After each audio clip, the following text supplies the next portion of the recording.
Thank you very much, Gay Troop. Another round of applause to that team, credible team. Honorable Ministers, our distinguished guests, on this very special occasion, allow me take note of the few dignitaries on my side as I wait for my co-MC to come with another list. We shall recognize every person in this place. But on a special note, Honorable Minister, allow me recognize the Board Chairman of UEDCL, Mr. Francis Tumuheire. You can wave. Thank you very much. He's accompanied by his board.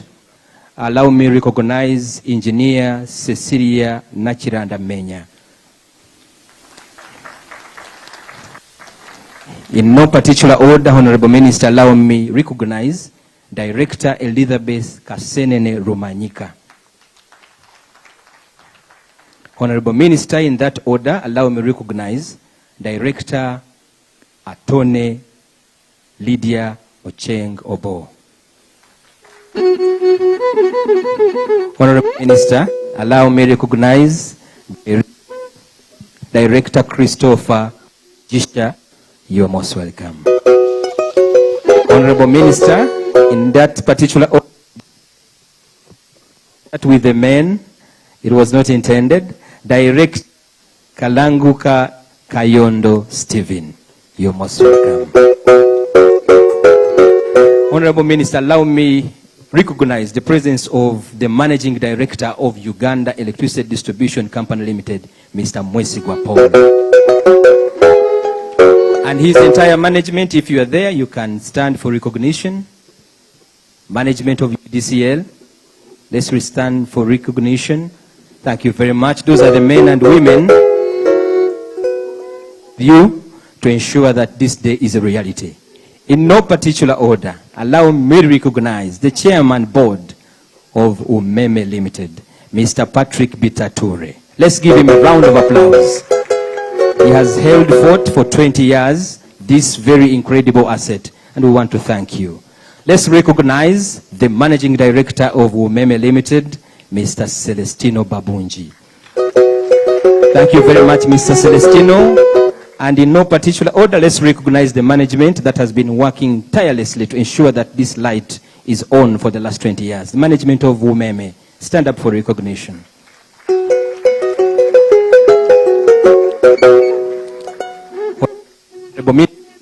Allow the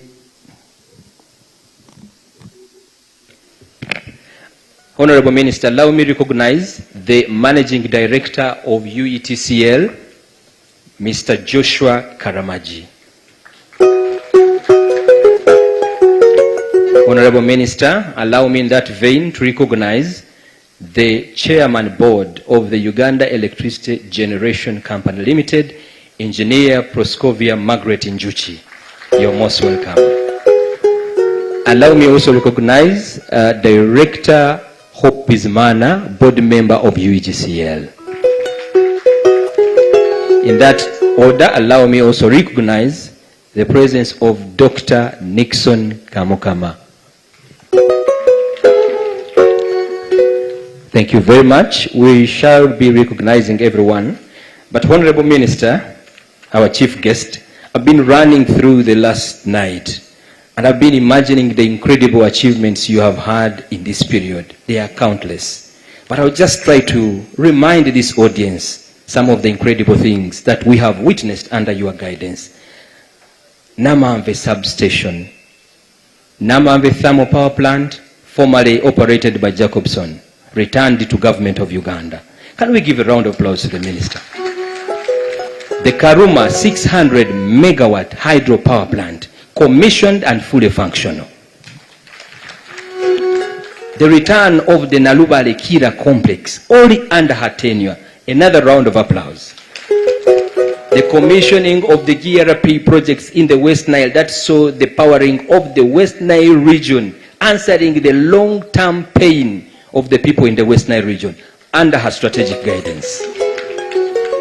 The Kabale substation that saw the commissioning of that incredible asset in Kabale and powering the western region, relieving the stress of the long lines from Mbarara North up to the people in Kanungu and Kihihi. Another round of applause for her.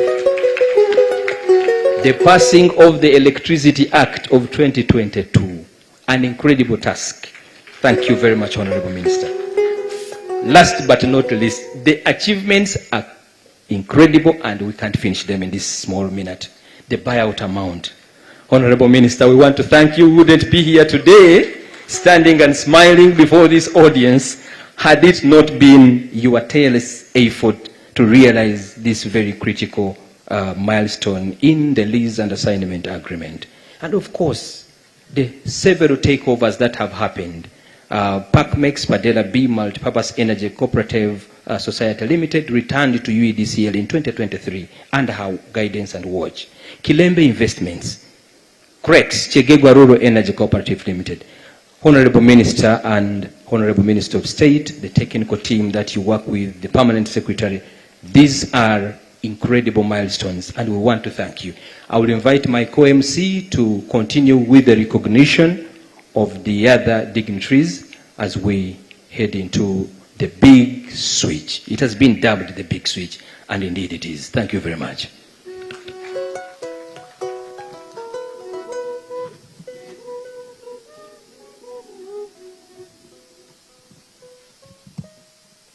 Honorable Ministers, ladies and gentlemen, protocol observed, allow me to recognize some of the officers from the Ministry of Energy and Mineral Development. And if I don't mention you this time, definitely we shall have another moment when we recognize your presence. A double mention, Engineer Cecilia Menya, Commissioner, Electrical Power Department. You're most welcome. She wears many hats. We have Engineer Abdon Atwine, Commissioner, Rural Electrification Department. You're most welcome. We have Assistant Commissioner Alice Nangoku, our Internal Auditor. You're most welcome, Madam. We have Assistant Commissioner Mr. Kagwa Dennis, Human Resource and Management. We have Mr. Emmanuel Wamala, Assistant Commissioner Nuclear Power. We have Ms. Sarah Nafuna, Commissioner Nuclear Energy. I might not see where you're seated. Of course, we have several other engineers, and I was reserving the best for last. I'll start with Ms. Grace Tusime, our Undersecretary. You're most welcome. Engineer Irene Batebe, the Permanent Secretary. I'll return with other mentions. Thank you so much. And without much ado, allow me now to invite the Managing Director, Umeme Limited, Mr. Celestino Babunji, to give his remarks. Thank you so much.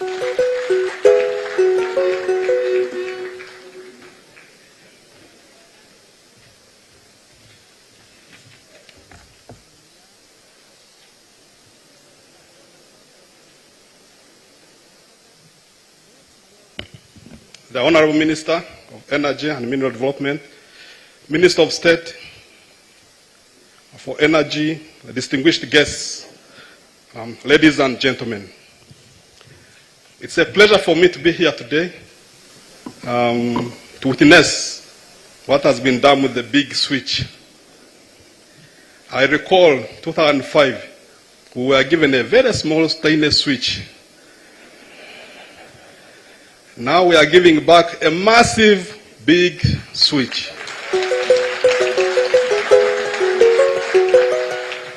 And this switch has been built over time with the support of all stakeholders. But Honorable Minister, before I go far, to recognize my board chairman, who has been unrelentlessly supporting me, together with the board, to ensure that we deliver this mandate. Mr. Patrick Tature is here with us.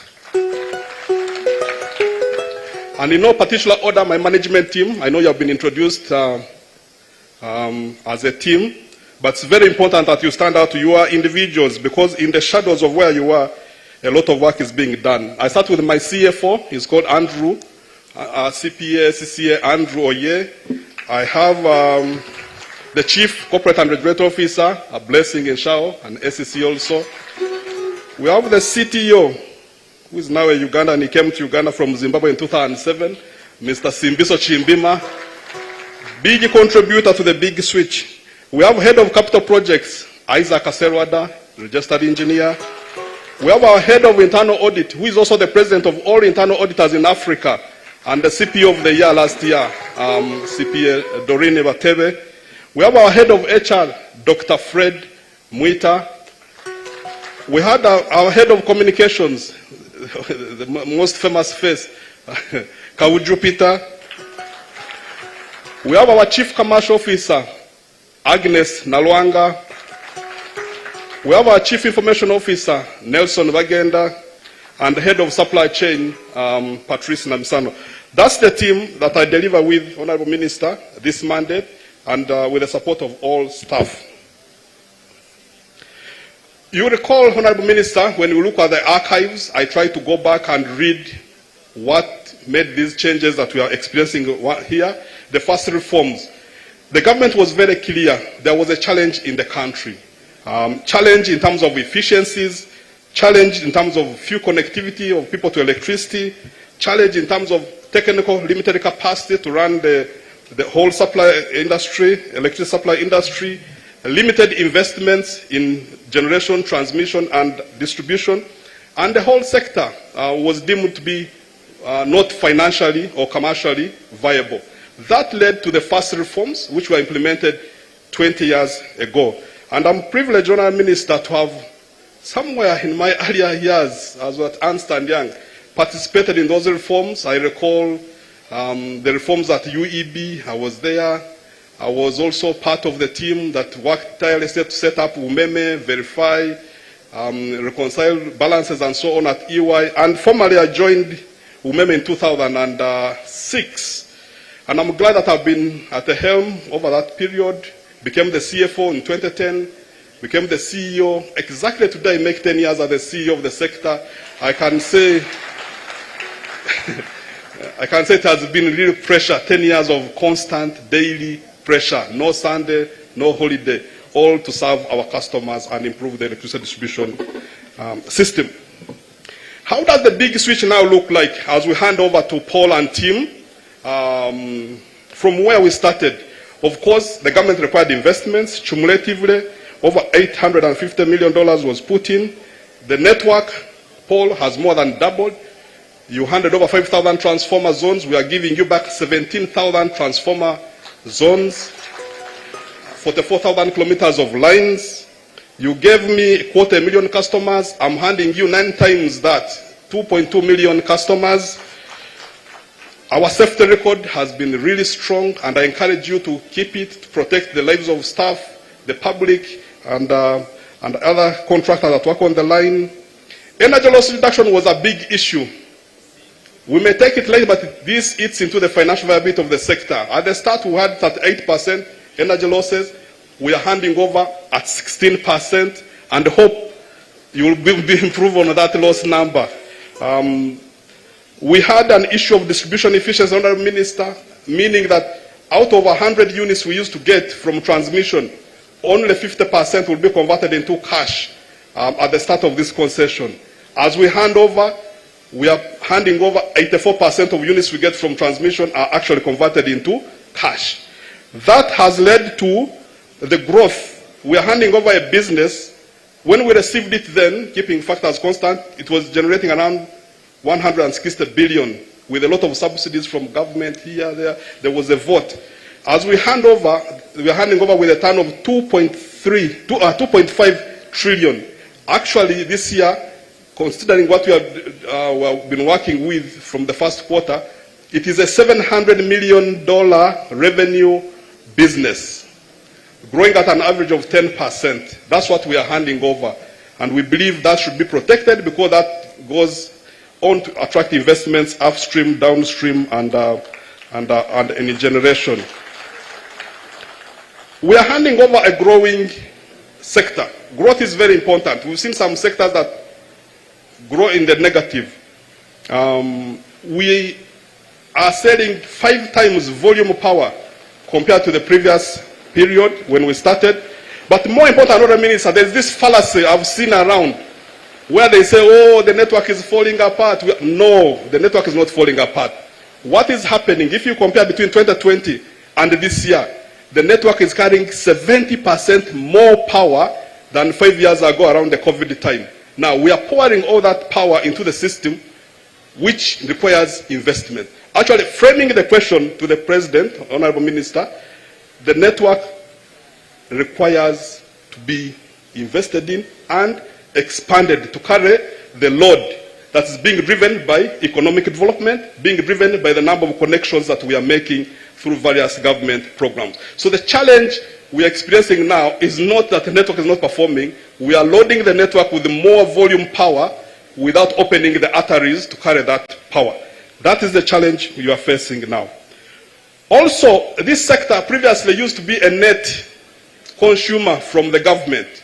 Subsidy. I'm glad to note, Honorable Minister, as we hand over, last year Umeme was number 15 in the top taxpayers, which is good. We've come from nowhere. We are fighting for the top 10 position.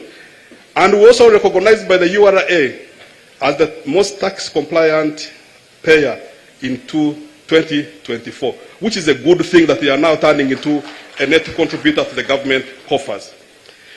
Not only that, Honourable Minister, we comply with the regulations and so on. Last year, our good regulator in our electricity supply industry, we were ranked the best, most compliant licensee at 90%. I think that's a D1 in terms of compliance. That compliance, again, is reflected in the way we serve customers, the way we improve efficiencies. As we celebrate these 20 years, I think we have built a foundation. It's not perfect, where the next operator will build on and take the sector to greater heights. Allow me, Honourable Minister, to extend my sincere thanks and sense of gratitude, first of all, to the President for unwavering support and visionary leadership, especially in the electricity supply industry. Every time I've had the President, you know there is you mentioned something about electricity, about his big four to drive and turn around the economy. Others including transportation, financial services, and cheap labor. And because of its visionary leadership, I recall, Honourable Minister, vividly when he was commissioning BEL after the 2006-2011 crisis, where he said, never again shall we go back into load shedding. Where even people are doubting, shall Uganda consume Karuma? Have you connected to Sudan? Have you connected to Congo? Shall we consume Isimba? Honourable Minister, I can say those big moves that were made in 2013 to sign off those developments, which now we are benefiting from, have carried us this far. Which leads me, Honourable Minister, to my next worry. My biggest worry is the rate at which power is being demanded. If we don't do anything in the next 3 years, we'll run out of power. I know there are other interventions, East African power pool, we can draw from Ethiopia, we can draw from everywhere. But based on what I see, we need to move fast if we are to be energy secure from a generation front. Of course, the government, general government, the executive, the legislature, the judiciary, and more importantly, you, Honourable Minister, you have been really supportive. Every time you call, every time I call, things actually move. The local governments have given us unwavering support. You can't deliver electricity without plugging into the LOC system, plugging into the RDC system, the local communities, the security systems at the districts. They have supported us to fight off vandalism, protect assets, but also to fight energy losses. So we appreciate the support. The security services, the police, UPDF, CMI, all those have been very supportive because you can't protect this massive infrastructure across the country without the country support system from the security agencies. Of course, the Umeme Board, me personally, they have been very, very supportive to me. I appreciate all the staff and management. You have really done a phenomenal job in terms of driving this sector. And our motto was, we shall work, soldier on until 31st March 2025 at 11:59. That's the motto. And as we speak, staff are working actually, looking forward to 11:59. Then some of them will change overalls, some of them will walk home with pride of what they have been able to achieve in this sector. We thank our financing partners, of course the World Bank that supported us at the start, the MIGA, IDA, the main World Bank itself, you know. They set up the framework for this concession to work. The IFC of the World Bank that gave us support through financing, FMO from Netherlands, Standard Chartered Bank, Stanbic, DFCU, and others provide financial institutions in Uganda. Your support cannot be taken lightly. You have created impact because those finances that you gave us, we transform them into assets, which assets have served the country, Uganda, to grow the sector to where it is now. Of course, sister sector agencies, GCL, DCL, TCL, our regulator, the ministry, IPPs, all of you really have made this sector shine to where it is. The capital markets, as a listed entity, we raise capital through the capital markets, has enabled us also to enhance our transparency, enhance our public accountability. Previously, they would think, oh, Umeme is owned by Babunji. Babunji is from South Africa. No, I'm a Ugandan. I'm born here. And the company is owned by several people, 40% of whom are Ugandans, and then we have other international investors. Our suppliers, of course, very, very critical, the media and other the shareholders and other stakeholders. This ecosystem has delivered us this far, and we thank you for that. And Umeme will continue as a going concern. It's not closing today. We will engage with our business partners to close out any reconciling items that are actually remaining. So today we hand over the operational management of this massive system in good faith as we continue to engage with the government to resolve any remaining contractual obligations between ourselves and the government. We appeal for patience from stakeholders as we go through this transition process. Thank you once again and wish UEDCL the best as they take over the distribution and supply business effective midnight tonight. We live with a sense of gratitude and satisfaction on what we have been able to achieve. And Uganda is looked at, though the energy system is still in infancy, Uganda is looked at as a model of what other countries can do. We have received some, I'll give an example, requests from some country I will not mention for confidential reasons. Their losses are at 49% and they are collecting 54% of what they bill. So their efficiency is at 25%. And they are crying out they need help. They've come here to study us and say, how can we make it like Uganda has done? So as Uganda, we need to be proud that yes, the infant system we have now is built on solid foundations. All we need is turbocharge and grow it to greater height. We remain, Honourable Minister, at your disposal should you require any form of support within our means. And the management team has assured me they are available. We will share, we will show our colleagues, as we have been doing, the ropes, the critical areas that require attention to ensure that customers are not impacted in any way because of this transition. I call this, it was a known. We started, it was a 20-year project on 1st March 2005. The end date was 31st March 2025. Therefore, all speculation and so on should not be called for because this was a known event. All we are doing is we are fulfilling those contractual obligations as enshrined in our contracts. Allow me, Honourable Minister, to invite now my chairman, Mr. Patrick, to say a few words from the board. And once again, I thank you and thank all the colleagues for the support you have provided to me over the last 10 years as CEO. Tonight I go home and I will sleep comfortably. The phone will get silent. You know? And whoever calls, I'll be diverting the calls to Paul. So Paul, your phone should be charged all the time. But I remain available, Honourable Minister. Thank you very much. Thank you very much. Mr. Patrick.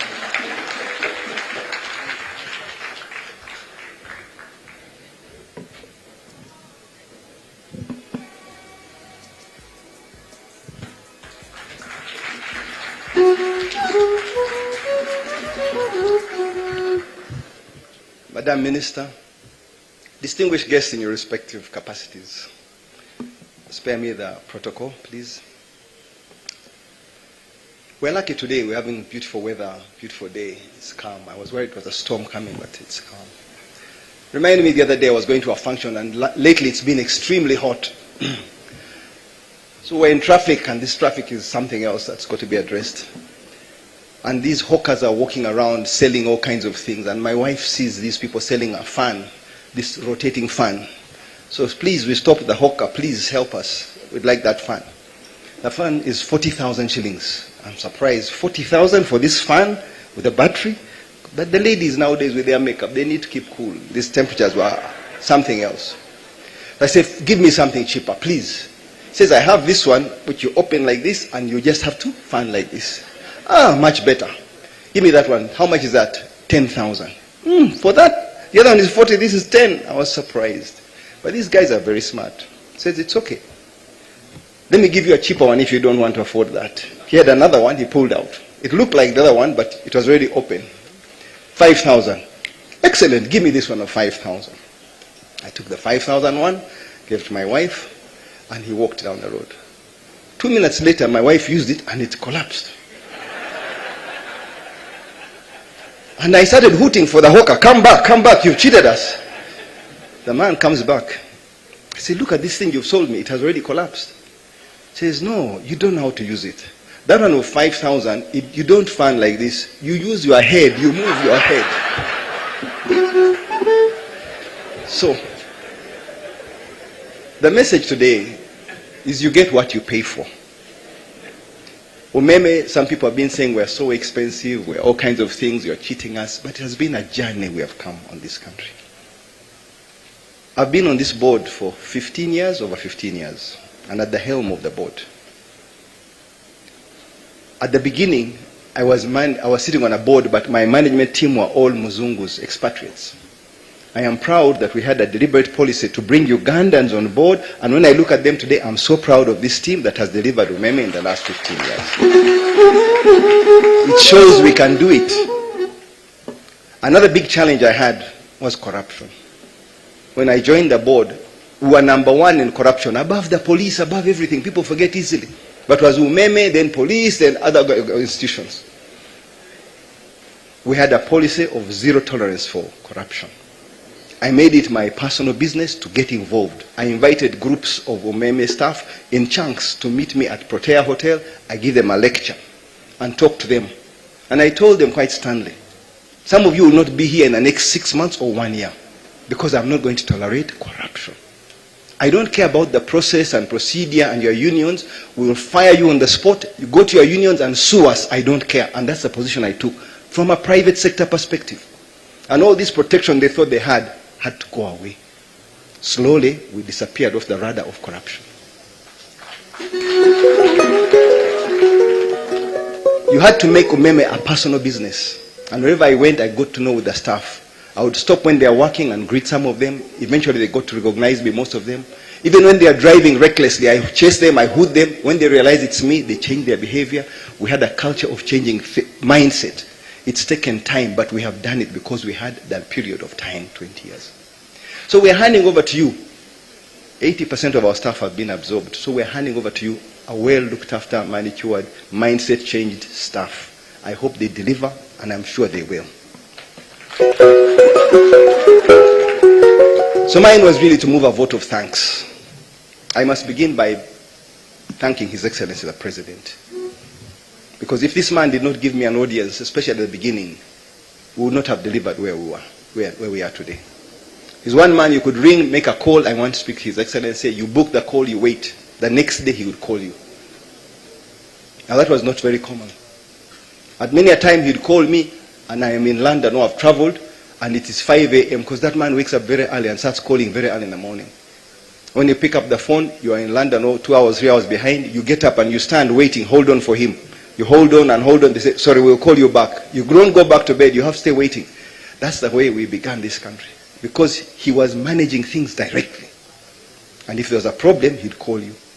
So I must give special thanks to him because it was something he paid particular attention to, electricity in this country. Thereafter, I've seen several ministers come in that Ministry of Energy, and I thank all of them that I've worked with. They have all been very supportive. With no exception, the current minister has really been a champion.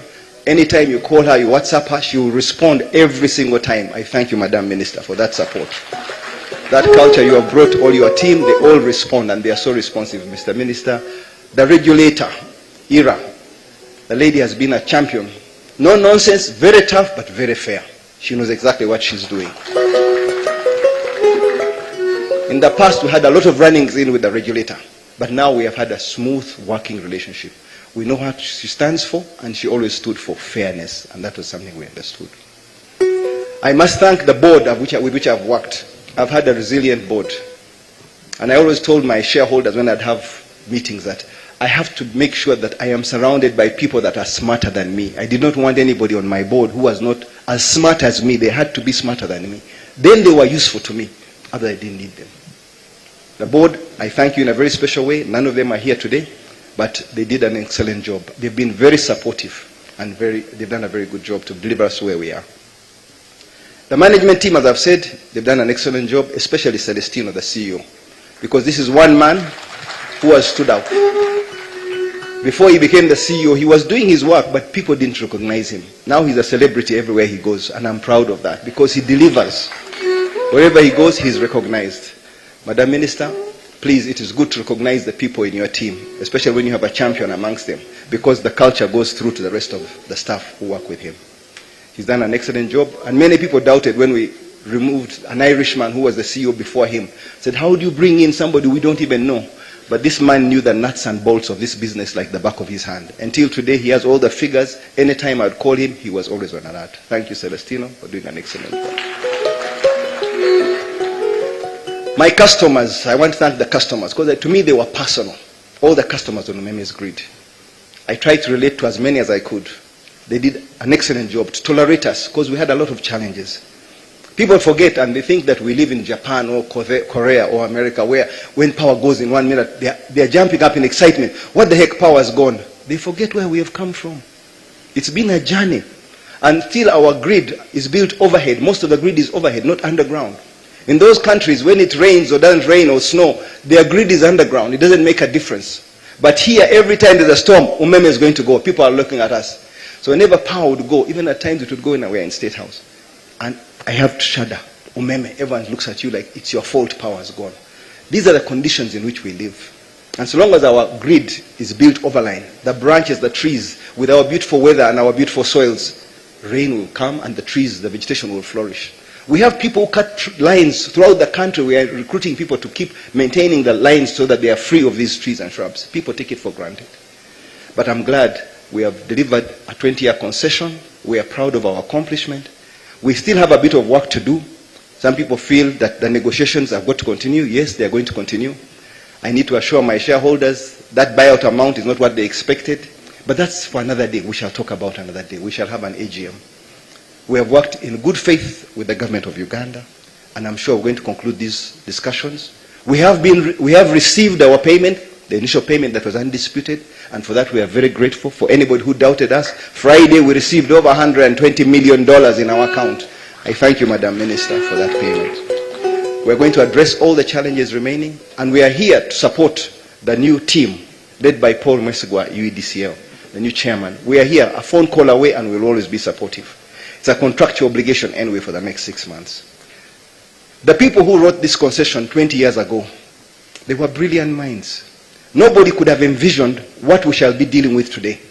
They tried as much as possible to capture all the eventualities. And even you today, as you take over, you cannot imagine what will happen in the next 20 years. Where would Uganda be? Maybe we shall be using EV cars at that time. I don't know. Maybe things will be completely different. But we had a very good plan. We put as much as we could in that concession. It has protected us, it has hurt us, but along the way, it has delivered us. So today, we hand over with a smile. Thank you very much, Madam Minister. It's been a pleasure really serving on this board, and I thank all of you who have been with us on this journey. God bless you all.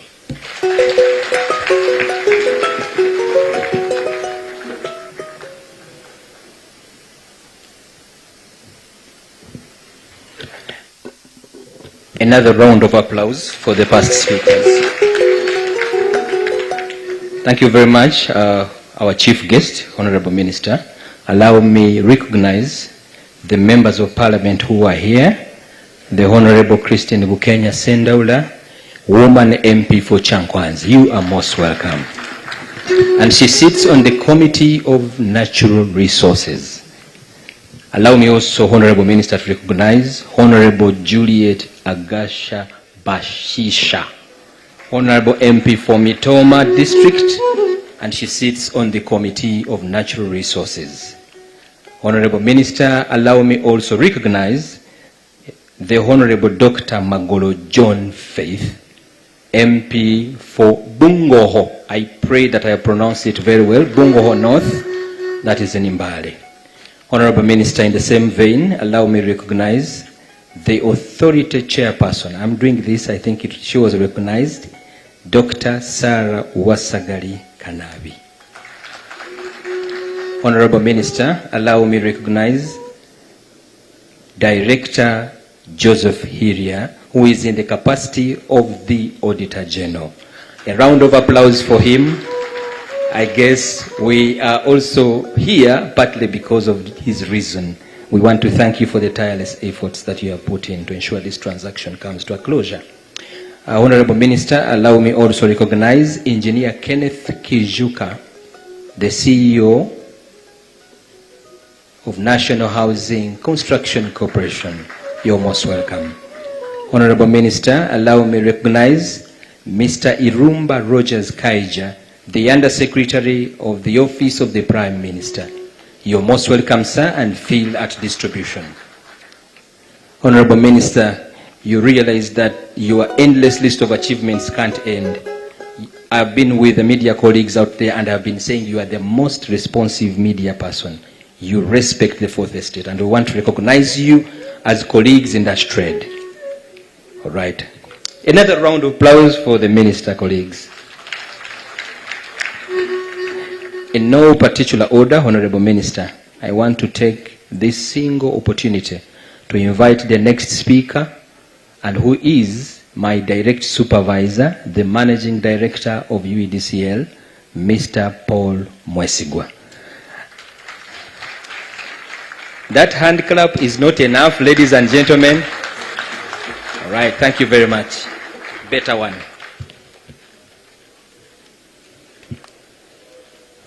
Thank you very much. Good morning, members. Honorable Minister of Energy and Mineral Development, the Honorable Minister of State for Energy, the members of Parliament present from the Natural Resource Committee and other committee members, the Permanent Secretary, Minister of Energy, the Chairperson of the Authority, the Office of the Auditor General, the Board of UEDCL Management and Staff, the Chairperson of Uganda Electricity Generation Company, members of management and the staff of generation, the Chairperson and board members of Uganda Electricity Transmission Company, the management, the board, and the staff of Umeme, the religious leaders present, representatives from Uganda Manufacturers Association, representatives from the community, the Fourth Estate, the media present today, good morning again. Honorable Minister, today it marks a fundamental day which happened in 2005 when UEDCL handed over the responsibility and the assets to distribute power in Uganda on the 1st of February 2005. Now 31st of March, we've ended our concession with Umeme. We need to thank God for that. Honorable Minister and members present, allow me to briefly take you through what has happened. The operation of UEDCL are governed by the Electricity Act of 1999, amended in 2022. It has an asset ownership license that was issued on the 1st of March 2005 from the regulator ERA to own the facility for distribution up to 33 kV. That network was leased to Umeme under the lease assignment agreement. It came as a result of the need for the government of Uganda to attract private capital by that time which was required in the country, not only in power distribution, but in all the sectors. And power distribution was among them. Therefore, the distribution network was concessioned to Umeme by the government of Uganda. Then the law of UEDCL was converted to the monitoring and checking the progress of the performance of the network up to the end of the concession, that's the day-to-day. So UEDCL continued to operate outside the network, which was concessioned out by that time, mainly the off-grid stations, because they were not concessioned, since they were not profit-making, and the private operator could not take them on. As a government company, we remained behind, and we worked on them. We've turned them around also, and now they are self-sustainable. We need to thank God for that and the effort which UEDCL has done. As we speak, those rural areas which are far to reach, which were not commercially viable, they don't receive any subsidy from the government. We need to thank the regulator who has put an environment, enabling environment for those areas where we're operating, that they are now self-sustainable under the good governance of UEDCL, under the operational efficiency of a government company that is taking over Umeme today. Thank you. For that matter, over the past 2 decades, the areas which were in rural areas and were not commercially viable, which have turned around, with the support of power extension from the Ministry of Energy under the Electrification Agency. Some of them, they've extended the power, and the former off-grid stations, they are now on the main grid. And the few which had also been privatized to private operators up to 2017 and up to 2014, some of them had failed, but as we speak today, we've taken over 5 private concessions, and among them, we had Fed South Engineering Company, which we took over in 2017, Bundibujo Cooperative Society, we took it over in 2021, Padel Abim Community Multipurpose Energy Society in 2023, Chegegwa Rural Energy Cooperative Society Limited, we took it over in 2024, last year. At the same time, Kilembe Mines in 2024. The takeover, Honorable Minister, of this private concessions outside the UEDCL rural area network came as a result of the cabinet decision in 2022, where the government, having analyzed UEDCL, our performance, our governance and efficiency, it was decided that all the private electricity distributors' license, as they expire, they shouldn't be renewed, but we should be taking over. We need to thank the government and His Excellency in particular, because Cabinet made a decision under the stewardship of our Excellency, the President of Uganda. Thank you very much for that decision. The decision that was done by the government for us to take over power distribution was mainly based on our presentation as UEDCL and the demonstration in terms of governance, in terms of efficiency, financial sustainability, digital operation environment of our systems. I can give an example.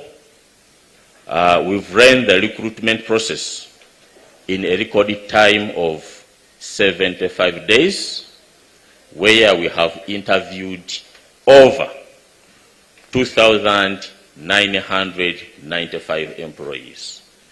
We've deployed 2 methods, the online interview models and the physical models. That is super of the highest order. But what have we based on? Our digital environment that speaks and communicates to the population and the customer that we deal with, where even the staff are part of our customers. And other digital environment. Where we operate, we are stationed here in Kampala, and our first office in Uganda is 120 kilometers from Kampala, but we are in a position to speak, communicate, and interrogate with the network through all the digital mechanisms, SCADA, fleet management system, human resource environment, and the customer and the meter management system, online customer connections, electronic combined issuance of vouchers for stock accountability. As we talk, we are in a position to account for each and every stock, bought nuts, transformers, by GPS as it leaves our stores to the last point in the field. And all the engineers know that one very well. So for that matter, UEDCL that is taking over the responsibility of Umeme, we are in the right direction as a government.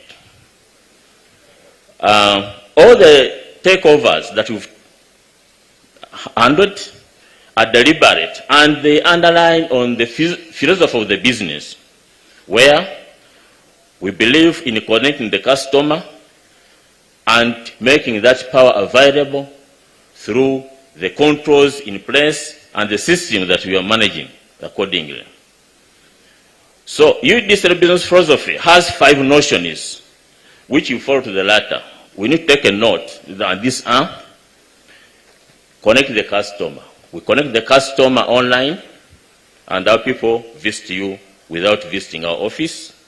We make power available. Our power availability is up to the right regulatory environment.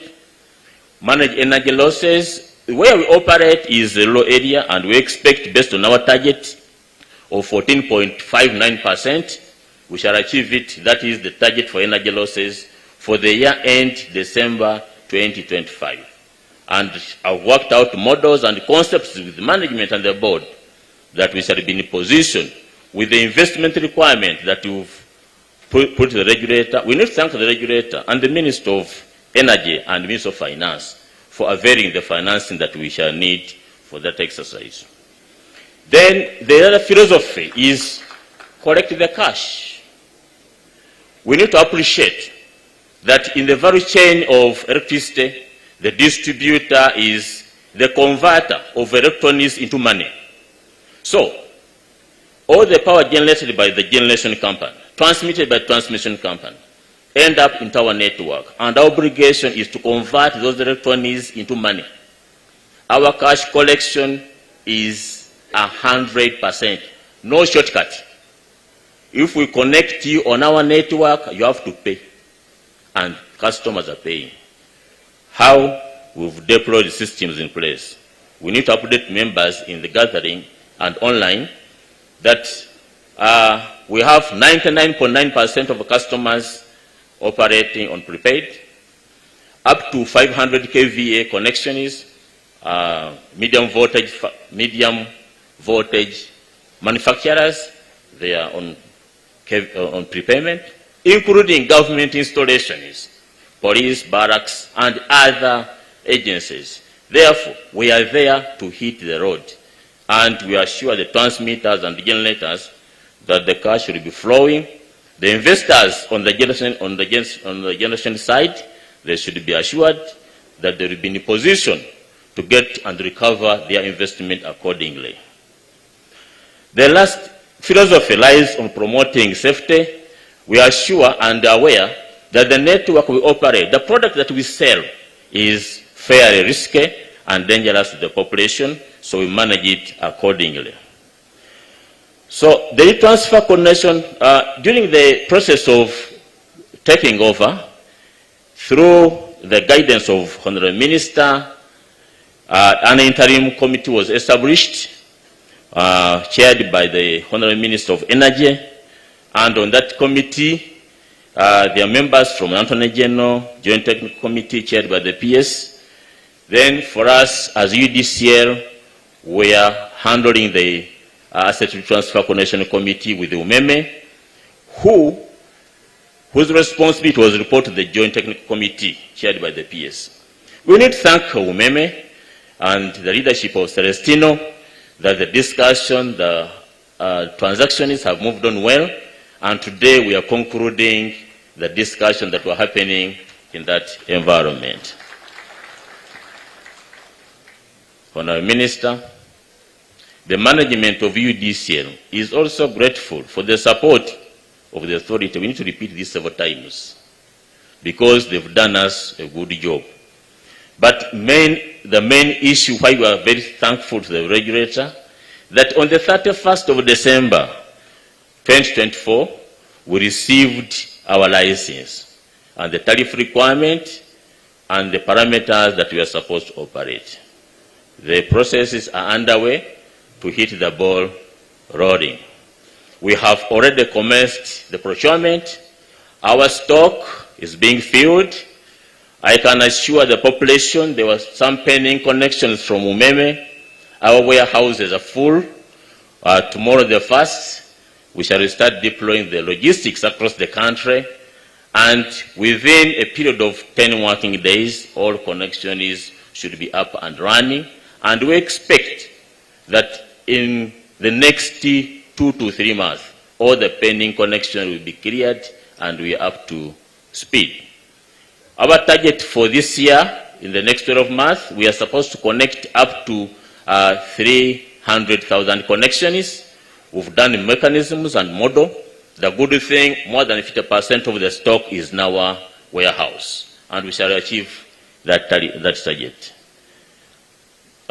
In regard to the talent management, Honourable Minister, UEDCL Board and management treat this matter as serious as much as possible.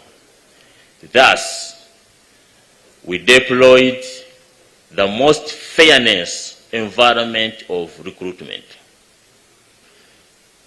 All the jobs that resulted into the new structure as approved by your leadership have been filled from the team that we've got from Umeme. The interviews were held in a combination of UEDCL leadership and the staff whom we came on appointing at different levels. So it was a balanced and shared responsibility because we had to discuss the performance parameters which have been allocated by the regulator to us and the team that was recruiting. And we believe we've got the best team that is ready to take on the mantle and the exercise. For that matter, the current positions, which are approved of 2,712, have been fully handled up to 99.6. We are still remaining with 11 positions that we are trying to manage, but we believe by the end of business today, we shall be in a position to conclude that from the team that has applied and been interviewed. On the side of ICT, all the systems, both Umeme and UEDCL, shall be maintained. We've reviewed them, we've analyzed, and they are up and running. They will continue running up to beyond midnight without any interruption.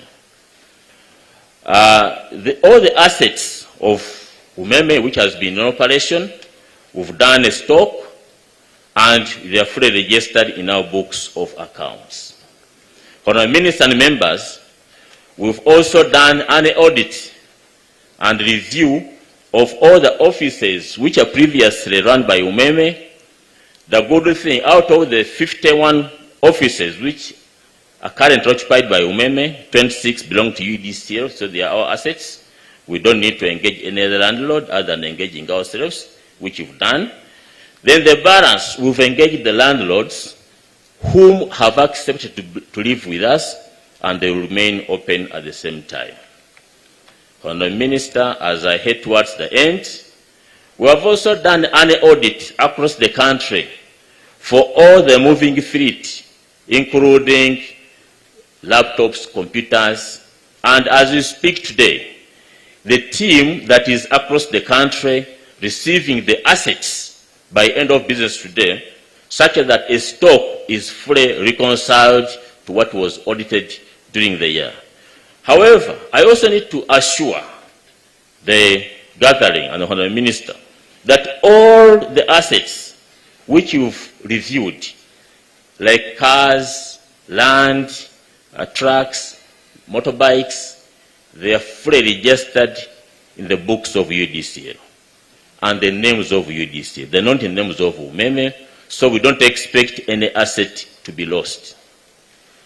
Therefore, UEDCL is grateful to Umeme management, the staff and the board for the support accorded during and before the transition. We have enjoyed a cordial relationship and look forward for more collaboration. As I conclude, Honourable Minister, I want to recognize the staff and management of UEDCL for the journey thus so far. We have spent sleepless nights to ensure that the transition is seamless, and it is so. I will forever be indebted to them because as the leader of the institution, I work in the support of the team through systems, and the systems have achieved. In the same vein, but in a special spirit, I need to thank the board for the guidance that we've been receiving on a continuous basis, and we've succeeded. Honourable Minister, allow me to thank, finally, the employees of Umeme who participated in the interviews, in the recruitment process to make it a success. UEDCL is committed for improving reliability in the country by deploying all the investment resources that are fairly priced reasonable.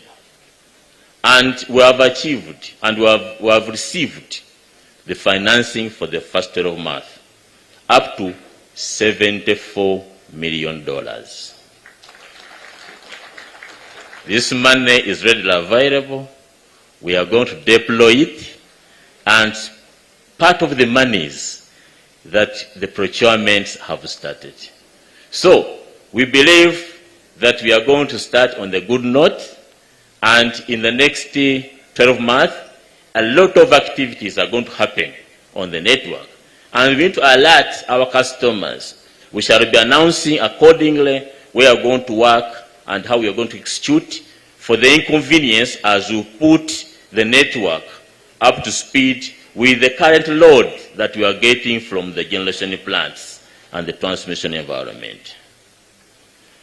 On the special note, allow me also to thank, finally, the Cabinet of Uganda under the leadership of the President for making the decision that we are taking over as a government institution to manage the affairs of the country, because power distribution, being a backbone of the country, it should be held by the government institution that's accountable, fully accountable to the population. And we believe and we commit ourselves, we shall deliver to the fulfillment and achieve the parameters that are approved by the licensee of Uganda. For God and my country, thank you for listening. Honourable Minister, before I leave the podium, allow me to invite briefly the Chairman, Board of Directors of Uganda Electricity Distribution Company to say a word, and I thank him for the job well done. Thank you.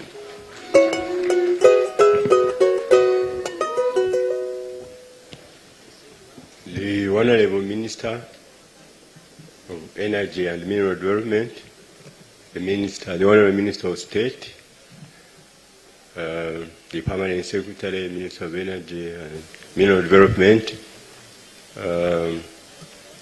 colleagues, distinguished ladies and gentlemen, I have a few words. First, because this day has been long coming, from the time the government made a decision to take over to have the asset retransferred to UEDCL, we have had very many interactions with all interested parties, with all stakeholders. I have seen, on the negative part, if you like, sometimes unpleasant communication. And no, a lot of it, but I believe it was in good faith. I believe it was in good faith. We have had very many meetings, some with the Honorable Minister and the Permanent Secretary, and I want to thank you. I want to thank you first for the guidance. I want to thank you for the trust. It didn't take a lot of convincing, but it meant a lot to the board of UEDCL. I want to thank you for the resources you have mobilized to ensure that we are able to invest in the network. Can I also request the Honorable Minister of Energy and Mineral Development to convey our sincere thanks to the Minister of Finance for his contribution in that respect. I know the number of times we walked to the Minister, and I know the responses that we got over the period. I spoke about unpleasant letters. They were, but I think they were all in good faith. I had actually wanted to say a lot. I won't. I know you are going to Cabinet. Can I end by thanking you again? Thank you, Honorable Minister.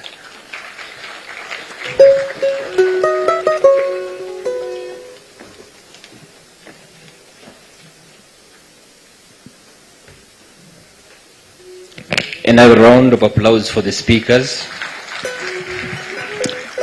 Honorable Minister, the Baganda said to Liba Kujukiza, in that past year you were canonized.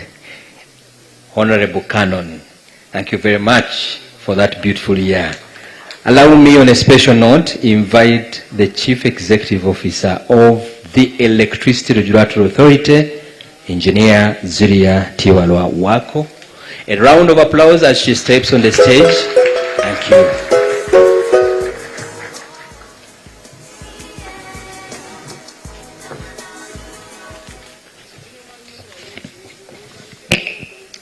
Thank you, Masters of Ceremony. Our chief guest, the Honorable Dr. Kanoni Ruthie Nankabirwa Sentamu, the Minister of Energy and Mineral Development, the Honorable Minister of State for Energy, the Honorable Members of Parliament, especially from our own committee, the Environment and Natural Resources Committee, also from the Committee on National Economy and all the members of Parliament present, our dear Permanent Secretary, the technical head of the sector, and the staff from the sector, from the Ministry, and all the other agencies. The chairperson, ERA, the regulator. Many times when they refer to the regulator, everyone looks at me. I'm not the regulator. Today the regulator is before you, and she will be undertaking her mandate in line with the provisions of Chapter 10 of the Electricity Act shortly after my remarks. The Director Audit, Kanoni Hiria, representing CPA Dwadi Call, the chairpersons of boards of sector agencies present. You've made us proud for witnessing this big switch. They've tagged it big switch. my colleagues, the captains of the industry, the managing directors and CEOs of the sector and government agencies, representatives of the other licensees. I've seen the NERECO here and many others. Thank you for being part of this historical event. The media fraternity, distinguished guests, ladies and gentlemen. Chief guest, allow me to start by introducing the regulator, my chairperson, Dr. Sarah Wasagali Kanavi. I take the beating, but she is the regulator. Now, she has the mini regulators behind her. I only lead that team. Management and staff of ERA, I would have desired to mention you, name each of you, but please stand up in the interest of time. They are seated behind you, Mama, on this side. Please stand up, ERA, management and staff of ERA. All of the directors are here and the managers are here. Thank you for turning up. Please take your seats. So those are the regulators. I'm nested. The chief regulator is there, and then those are the technical engineers behind the oversight of this industry. A chief guest with a sense of both accomplishment and reflection, we gather here today for the formal handover of the assets back to government of Uganda. This is a momentous occasion that marks the successful conclusion of the 20-year concession, the lease and assignment agreement with all the associated covenants that operationalized it, the support agreements, the licenses, name it, between the government of Uganda and Umeme Limited. Over the past 2 decades, the Electricity Regulatory Authority has played a pivotal role in supervising and regulating the management of these assets, ensuring their continued service to the Ugandans, ensuring that each party plays their role for the past 20 years. ERA has remained committed to the principles of efficiency, reliability, and affordability, while safeguarding the interests of the various parties. You have the consumers with diverse interests, you have the policymakers with diverse interests, you have the investors, the licensees with diverse interests. So we have been doing only that to balance the interests of the various stakeholders. Should the tariff be low, should the investments increase, should the standards be tightened, and all these have to be balanced to have a sustainable electricity supply industry. During this time, we have witnessed significant progress. We have seen the rehabilitation and upgrading of the electricity distribution infrastructure, the expansion of the network, improvement in operation efficiency, reduction in losses, as has been presented here by the MD Umeme. I can say it has been a learning experience. We've come a long way from the push-pull amplifier to cordial relationship of understanding the reason that we exist, the reason that we are paid. And I thank all of those who have played their part diligently. These achievements reflect not only the dedication of the sector players, but also the spirit of collaboration with the various sector stakeholders. As stipulated in the concession agreement, the time has come now that these assets revert to government ownership. This transition marks a natural progression in the evolution of the electricity supply industry and signals a new start for greater things. Watch the space. ERA has taken an active and supportive role to our parent ministry, the Ministry of Energy and Mineral Development. Now, Minister, we thank you. We pick from all sources, from you to the sector and from the sector to you. We thank you for being present, for the call of duty, for serving selflessly We really thank you, and through you, we thank your family that has stood in the gap as you run with this sector. This transition, once again, is supposed to ensure that there is smooth and transparent handover process. It has been a whole 5 years. I wish all the 5 years were like the last 1 month. There's a lot that has been happening. And the various ministries and government departments and agencies. I can't say only us as the electricity supply industry, but as they said, the Attorney General's Chamber, the Solicitor General, the Ministry of Finance, NEMA, to certify the state of environment of the assets that we are receiving. So the work has been done beyond the borders of the electricity supply industry.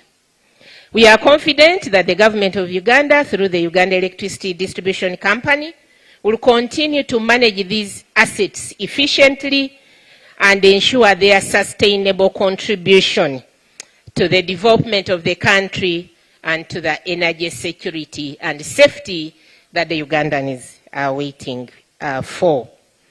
We acknowledge with deep appreciation the leadership and support of His Excellency, the President of the Republic of Uganda, the Cabinet, but to sing out in Cabinet our own Minister Mama, the Minister of Energy and Mineral Development.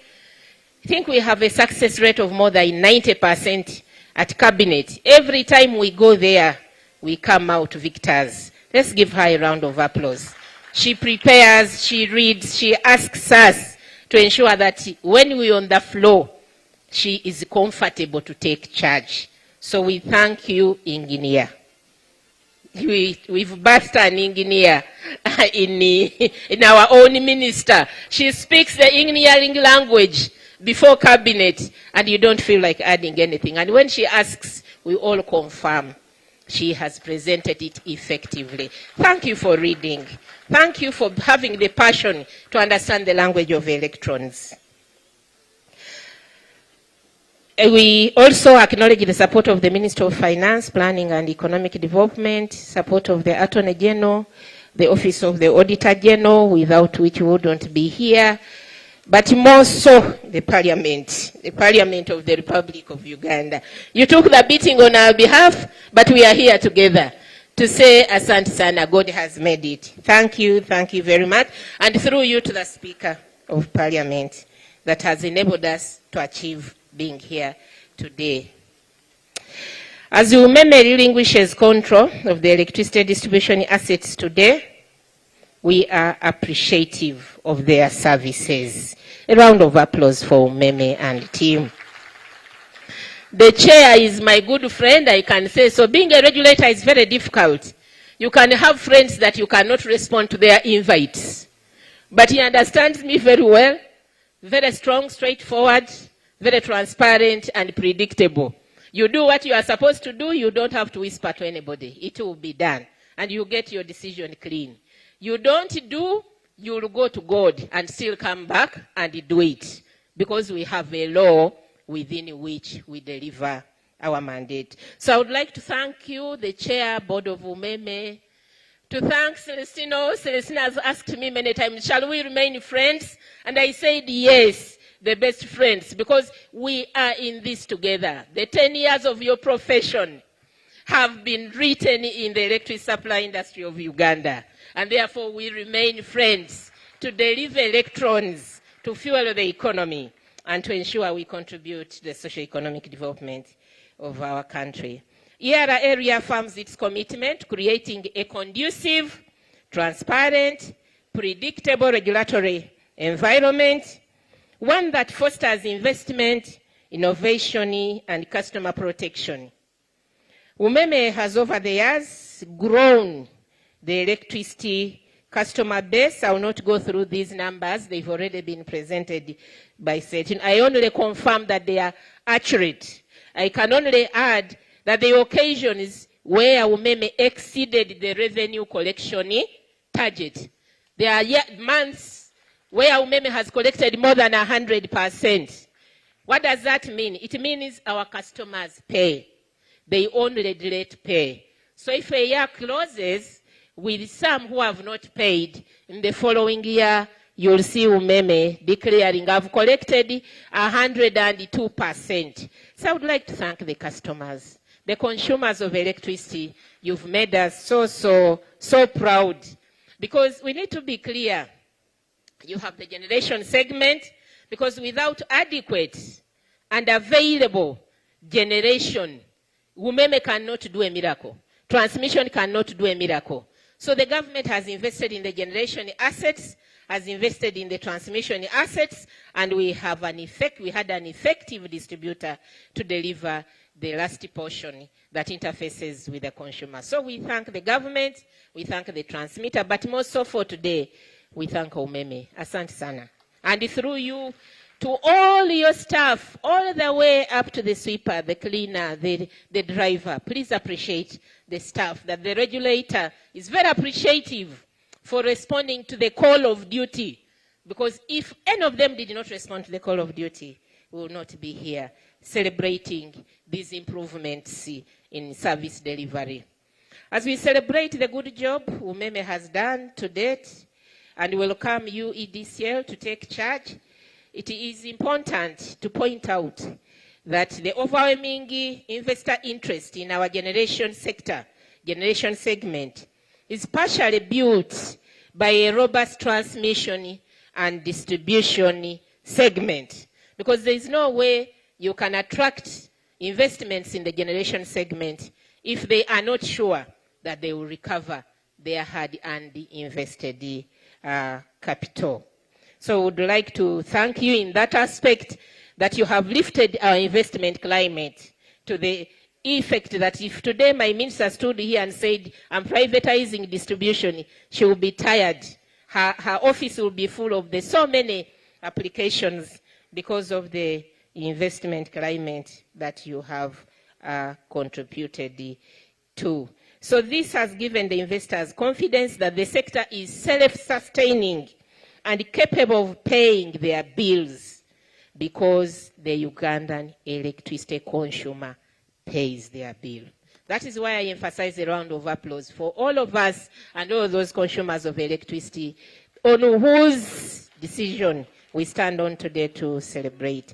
Ladies and gentlemen, this handover is not just a transfer of physical assets, but is a transfer of responsibility from the private operator to now a state-owned Uganda electricity distribution company.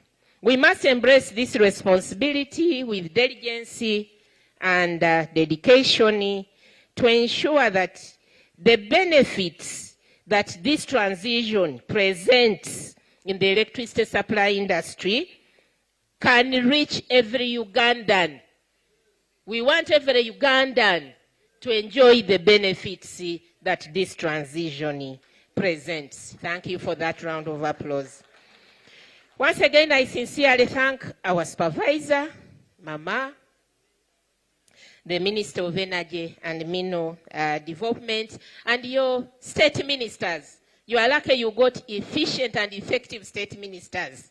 Honorable Kasai, I wouldn't have asked for any other Minister of State for Energy than you. We have the doctors in front there who keep spending time in the field. I even wonder how Honorable Kasai balances being in the field as well as appearing before the committees. So you leave him in Karamoja, the following day he says, I need support before the committee. We really appreciate.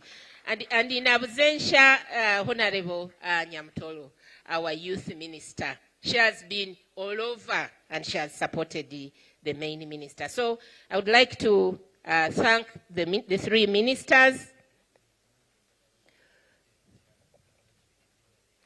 I would like to thank the three ministers for being available for duty. You don't know what it takes when you want to make a decision.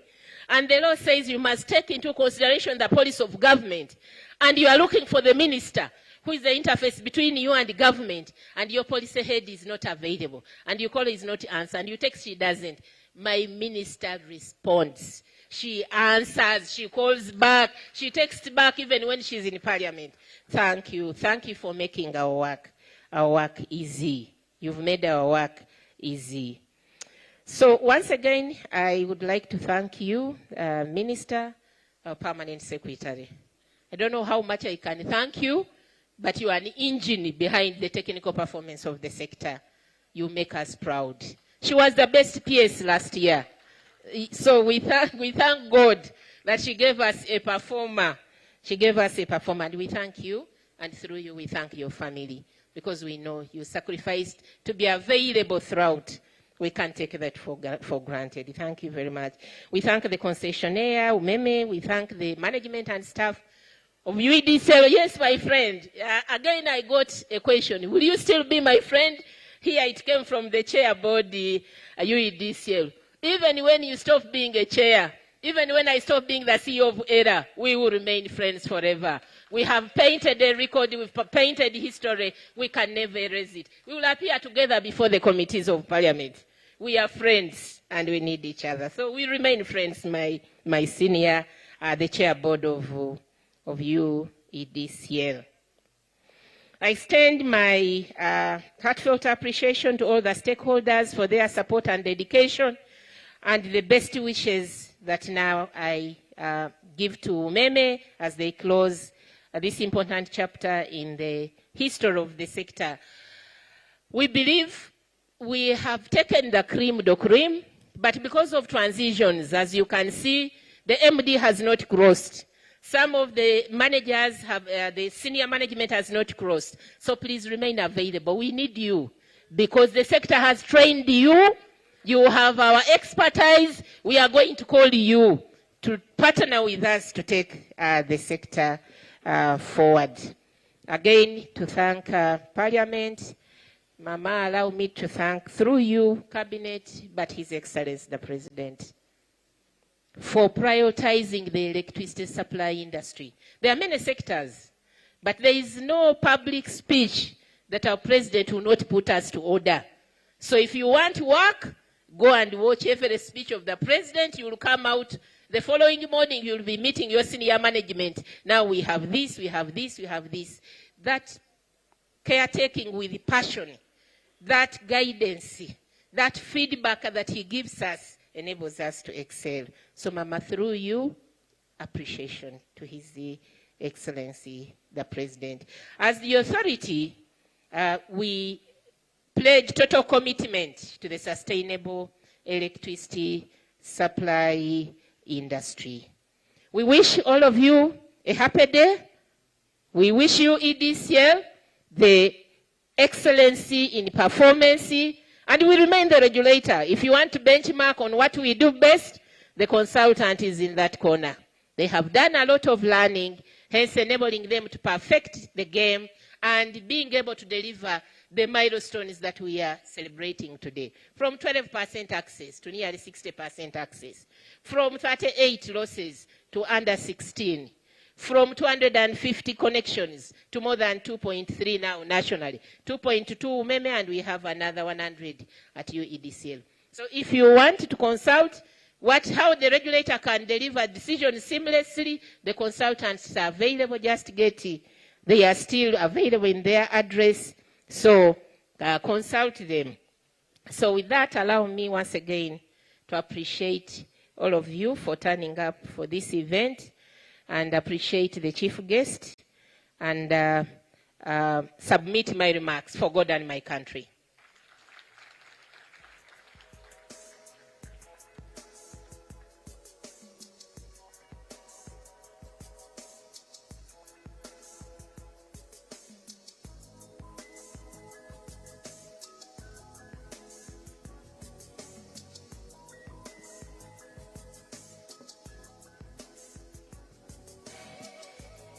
Honorable Minister, I would like to thank the previous speakers, and just to note before I invite my peers that after the Minister, we shall have the handover of assets, then we'll do a group photo and media interviews at the red carpet.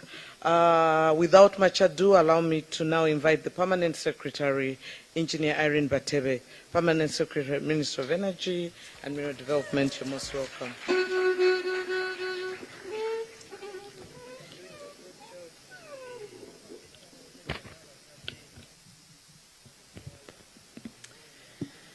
The Honorable Minister of Energy and Mineral Development, the Honorable Canon Dr. Ruth Nankabira Sentamu, the Honorable Minister of State for Energy, the Honorable Okasai Sidronius Opolot, Honorable Members of Parliament representing a number of committees, our representatives of different boards. You will allow me combine you in the interest of time. The representative of the Auditor General, Director Joseph Hiria, who has given us a lot of support. The Umeme Board, led by the Board Chairman, management and staff. All commissioners and senior management of the Ministry of Energy and Mineral Development. Of course, our religious leaders. We see you, Pastor Semper. Thank you for coming. Invited guests, ladies and gentlemen, all protocol observed. Ladies and gentlemen, today is a momentous occasion indeed. And going through the last 5 years, as we started winding up the concession and following the cabinet decision of October 2022, the teams have been working under pressure. And we kept guiding the teams that when they are under pressure, they should keep calm and unruffled on the surface, paddle like a duck, like everything is underneath. So they have managed during this tumultuous time exceedingly well. Please let's applaud the teams led by the Minister of Energy. I recall the last meeting we had with Umeme a few days ago. The CEO, and I want to thank you, Celestino, with your team blessing, were very calm in that meeting, but behind them, a lot was happening. Equally, UEDCL has gone through a very busy time, and yet the CEO came and was calm. The Electricity Regulatory Authority, ERA, CEO, we know the pressure under which you've been working. So we really want to thank everyone that has contributed to this process and ensured a seamless, largely seamless handover. I want to start with the decision of Cabinet and therefore thank His Excellency the President and together with our Honorable Minister of Energy and Mineral Development and the Ministerial team for the guidance you have given us throughout this process. We kept coming again and again to ensure that we were on the right track, and many times you guided and very well. Following the Cabinet decision, we put in place 3 committees as the governance structure for this transition.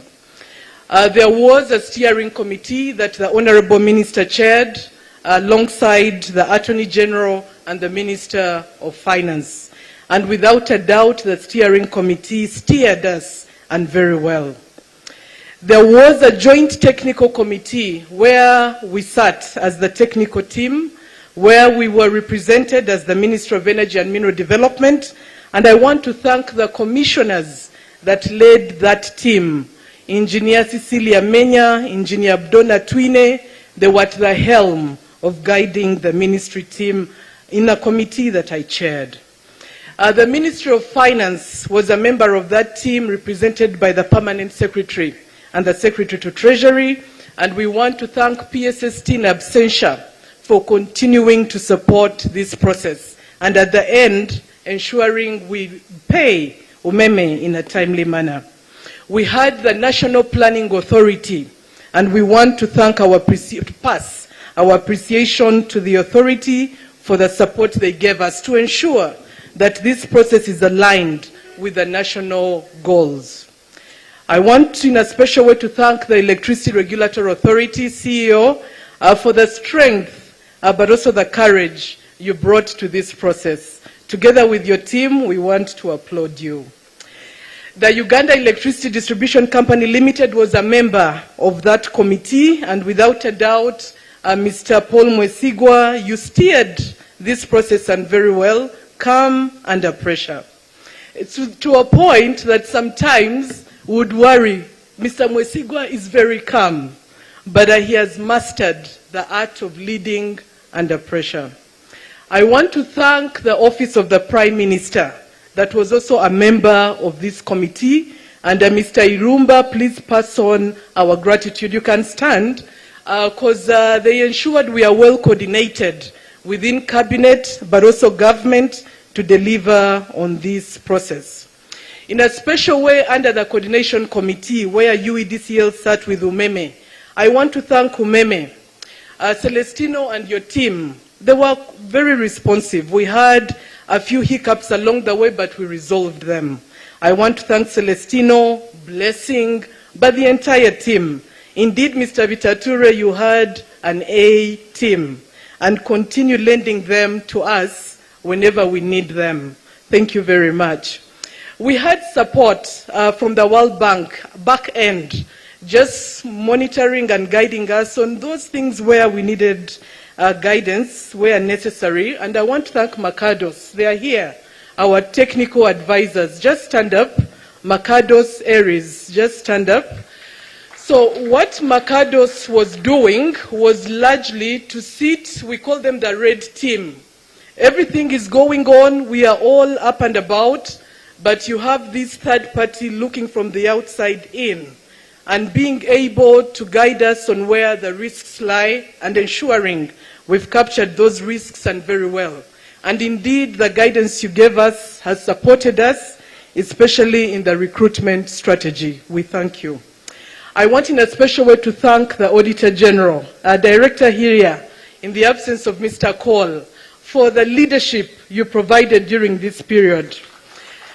Now, when we wrote to the Office of the Auditor General about a year ago, requesting them to commence this audit, Director Hiria, together with Mr. Cole, took this by the bull's horns. They understood the task at hand and ensured they met the timelines. And we want to thank you. If you hadn't met the timelines, we wouldn't be here, would still be stuck in the hay. So thank you very much, Director Hiria, for that leadership. Now, in summary, as a committee and therefore the governance structure of this transition, we focused on 4 pillars which delivered the transition. Number 1, we were keen on issues of governance, just looking into the company UEDCL and understanding where they stand as a company, going back in 2 times and reviewing their memorandum and articles of association and ensuring that the board is ready for the new season that the company is entering into. And with the guidance of the shareholders, the Minister of Energy and the Minister of Finance, indeed, we had to amend the memorandum and articles of association for the company to provide for more competencies to strengthen the board for the season they are entering into. And I want to thank the shareholders for that support. The other pillar was a technical pillar. We were keen to ensure that UEDCL is prepared to take on and manage this concession. So we were keen on the recruitment strategy that the company was deploying to ensure that we are able, number 1, to retain a critical mass of the Umeme staff as enshrined in the lease and assignment agreement we have with Umeme, but also the support agreement Umeme has with the Ministry of Finance. And that recruitment strategy has largely worked, but like we say, the test of that strategy is after today. So the MD, Mr. Mwesigwa, please ensure that the teams that you have recruited, you address issues of change management, culture. You're marrying 2 cultures. How do you ensure a competent team to deliver on the new task? So it's not over. You've recruited, but the teams must mingle. The teams must work together. and will be keen to continue providing guidance in that regard. We were keen on the technical pillar still to pay attention to issues of procurement.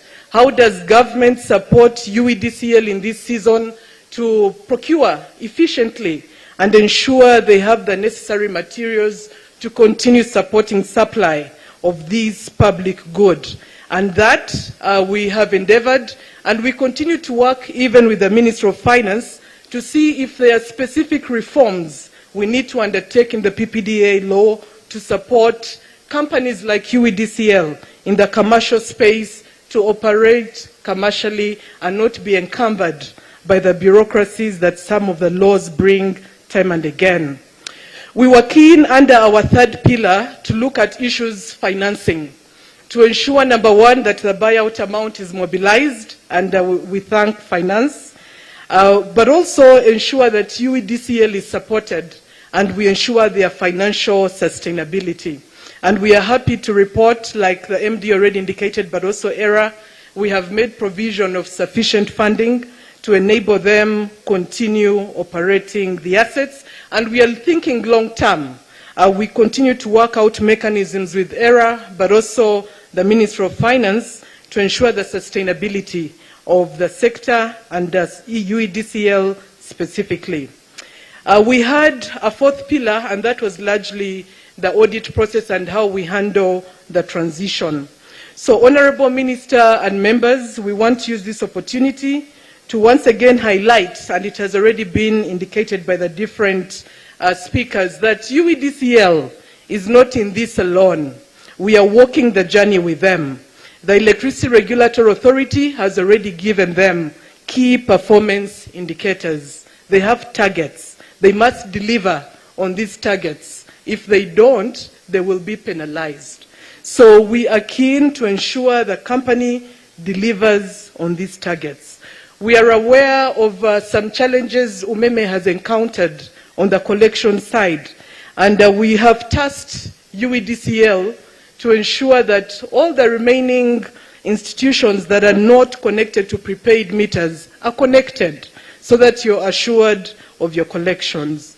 Besides the targets, we are keen to ensure that on the government side, we continue supporting the company.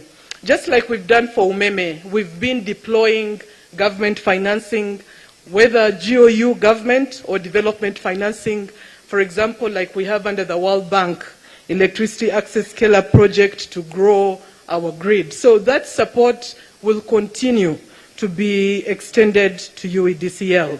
So all the ingredients to support UEDCL have a successful journey have largely been put in place. We are aware of the ongoing power outages, but even that, the MD has comforted you that as soon as they take over, they will hit the ground running to ensure they fill the gaps, the deficits that we are experiencing on the network. So as a ministry, we have required UEDCL to be bold in this season, to be strong but also courageous. And without a doubt, you will flourish because you have a support system behind you. You're not alone. We are in this together. So, Honorable Minister, as we prepare to enter the next session, I really want to thank you for the guidance you continue to give us. Like you know, we look for you at midnight, sometimes at 1 a.m., and you're available. The Honorable Kasai, thank you.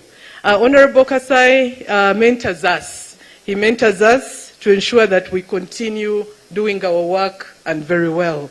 With that, thank you for coming, and we look forward to a fruitful 20 years as we implement our new energy policy and our second power sector generation reforms. I thank you very much. So with that, before we can invite the Honorable Minister, allow me, ladies and gentlemen, invite our dear Honorable Minister for State for Energy, the Honorable Sidronius Okasai Opolot. Thank you very much.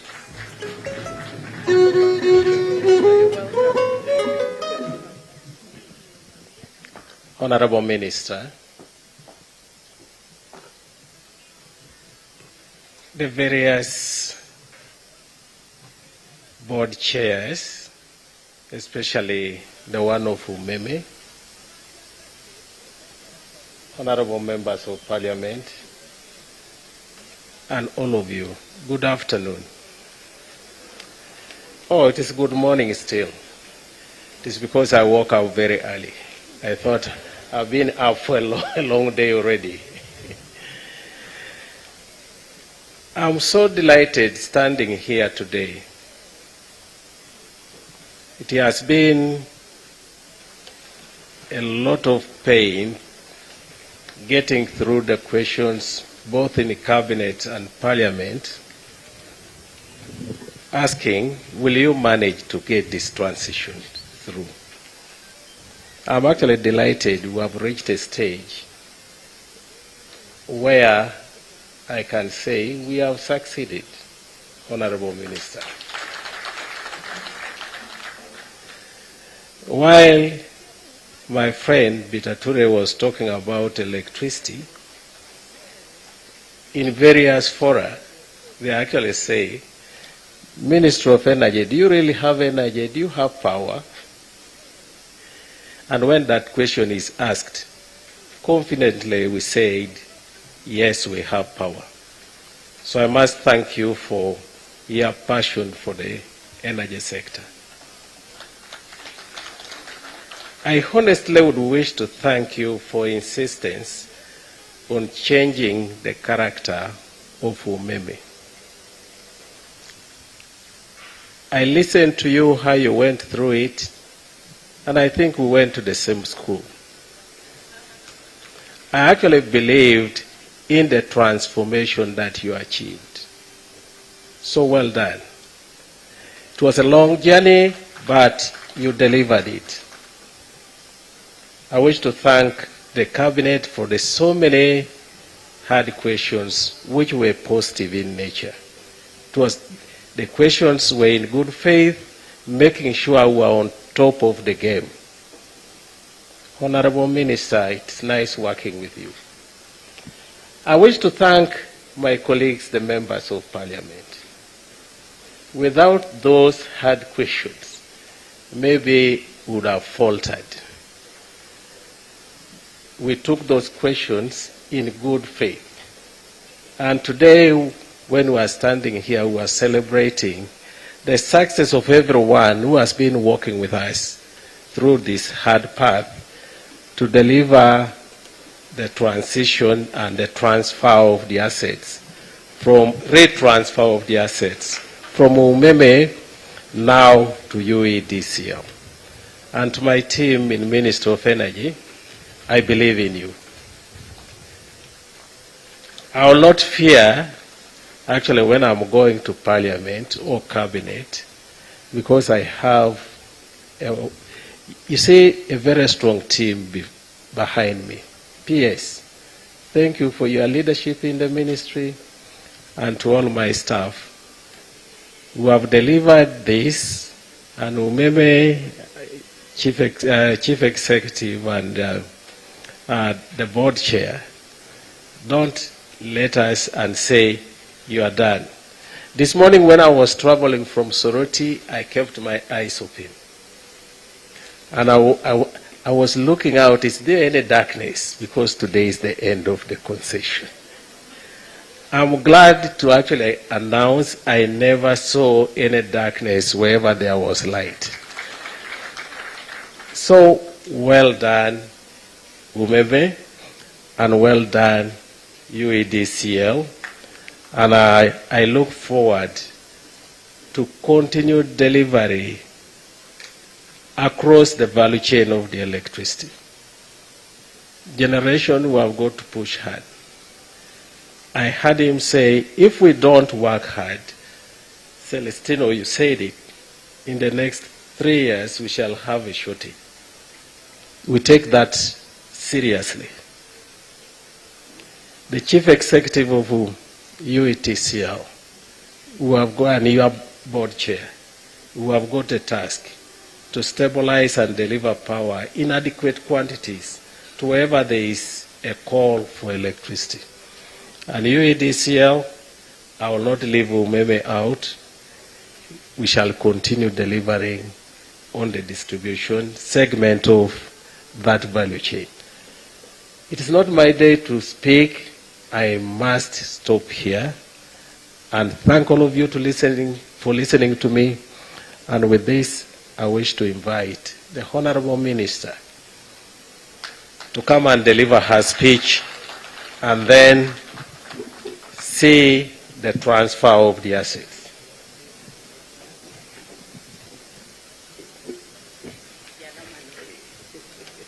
Thank you very much, my colleague Minister.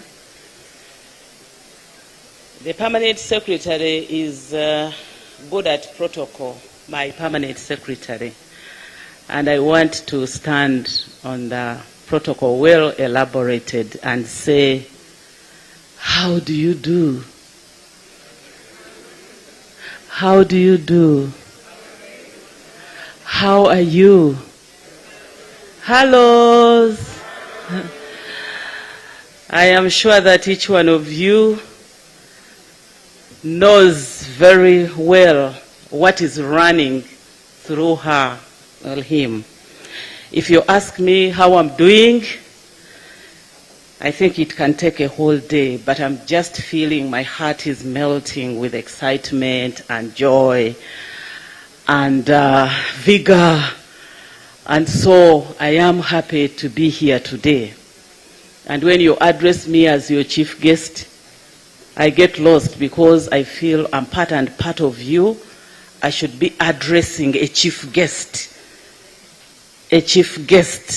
who is not myself, because we've been running together. And so this is our day, all of us. But thank you for inviting me as a chief guest. But I am part and parcel of everything. And all the speeches that have been made, I am part and parcel of everything. And therefore, I'm just going to summarize. First of all, Mr. Celestino, Paul, my PS, CEO era, have told us the story, how it started. And so I'll not take you back to 2005 and what happened, which was in my speech, because you've given us the background. But I just want to emphasize the point that Tino, I learned that sometimes you are called as Tino. What he said that what we are going through was a known known.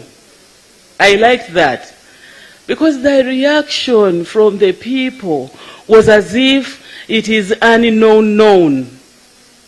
Okay, the number of times I have been called to Parliament to give reports, to Cabinet, to give reports. And even towards the end, I think last week, I was invited to appear before Parliament, 2 parliamentary committees at the same time, handling the same thing. Committee of Natural Resources, I was invited by the chairperson of the committee to appear at 10. The Committee of National Economy invited the same minister to appear before it, same day, same time at 10. So what I did was to take myself, and I kept time. I thought that Natural Resources, since we've been together more often, they will understand. I will just start the committee and then leave my technical team and then cross over to national economy. Wapi. I reach there and they get stuck on me. They said, no, you have to complete. But I want to thank the chair and the members of Natural Environment and Natural Resources Committee. The chair informed his friend, his colleague, the chairperson of national economy, that we are not letting the minister go, you can join us. So the chairperson of national economy is not here, but I want to thank him so much. He came and participated, so I ended up being in one place, handling both committees at the same time. The issue was Umeme concession. How prepared are you? So this known thing appeared to be unknown at some time. The kind of issues that were being raised, even on numbers, you can imagine. How come ERA told us a different figure? You are now talking about different figure. You are now borrowing, you know, different. And I'm like, all these are estimates. Because the concession is still running. And the Auditor General has to do his work. He had to give a provisional figure, which we based on to ask finance to put a loan request of 190 million US dollars, provisionally, as the Auditor General completes. But some people were looking for some loophole to catch us. We are going to catch them, to get backward. We are going to catch them. The difference in the figures, we are going to catch them. So, and some people could not tell the difference between borrowing money and cashing. And so you had to explain that borrowing is a process. You can't wait till the Auditor General has completed and then you borrow. Then you go to Cabinet and then Parliament. I mean, you have to be prepared. Then the question of where have you been? Didn't you know? Why didn't you do this thing early enough? And I'm like, supposing we did it 6 months ago, what will happen the remaining period when Umeme is still handling and is still investing? And even the concession itself instructs us what to do when. But I don't know what was wrong with people. The anxiety has been too much. And I thank God, the living God we serve, whose nature is mercy. He has been merciful today because we stood firm. I surrounded myself with gadgets to safeguard me from being pushed into panic mode. You call me and I listen to you and I'm like, okay, now take this way. Now do this way. Under Secretary, how are you feeling? Because it has been like run, and I knew and I trusted that the President took a decision well calculated when he guided and instructed me not to renew the concession and therefore prepare. And he kept on telling Cabinet, we shall get the money. Because the issue was, will you get the buyout? Because if you don't, then this transition will not take place. And I could look at the President's face every time in the Cabinet and elsewhere, insisting that we shall get the money.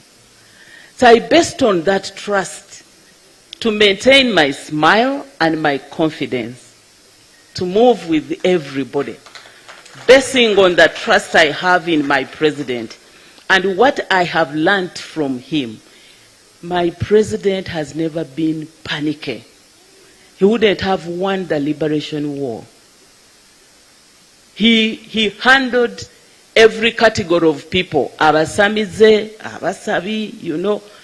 He handled every category of people and he was able to guide somebody who told him that now that you have done this, even if you march to Kampala, you will take over. Kati owamba Kampala kati, Uli ready said, okay, tell the spirits to leave this part now for us. Tell the spirits to leave that part for us. I would like to tell Ugandans to leave this last leg to us because we are going to deliver. We are going to deliver. We got prepared. So it has been a lesson. I know that you have learned a lot, to be consistent and follow the proper procedure. Somebody is telling you to pay. No. The Auditor General finally delivered the figure. Okay? And the other issue now was that now Umeme has a different figure. The Auditor General has given us a different figure. How can that be a problem? When we know that we have a period of harmonization. From 1st of April, the Auditor General and everybody concerned will be sitting with the Umeme to harmonize. How can that be a problem? In the Auditor General's report, it was very clear that that wasn't the conclusive one, because there is work which Umeme is still doing. They mentioned incompleted work. In other words, the Auditor General was telling you, for this you can clear. $118 million US, go ahead and clear. And we did that. We cleared.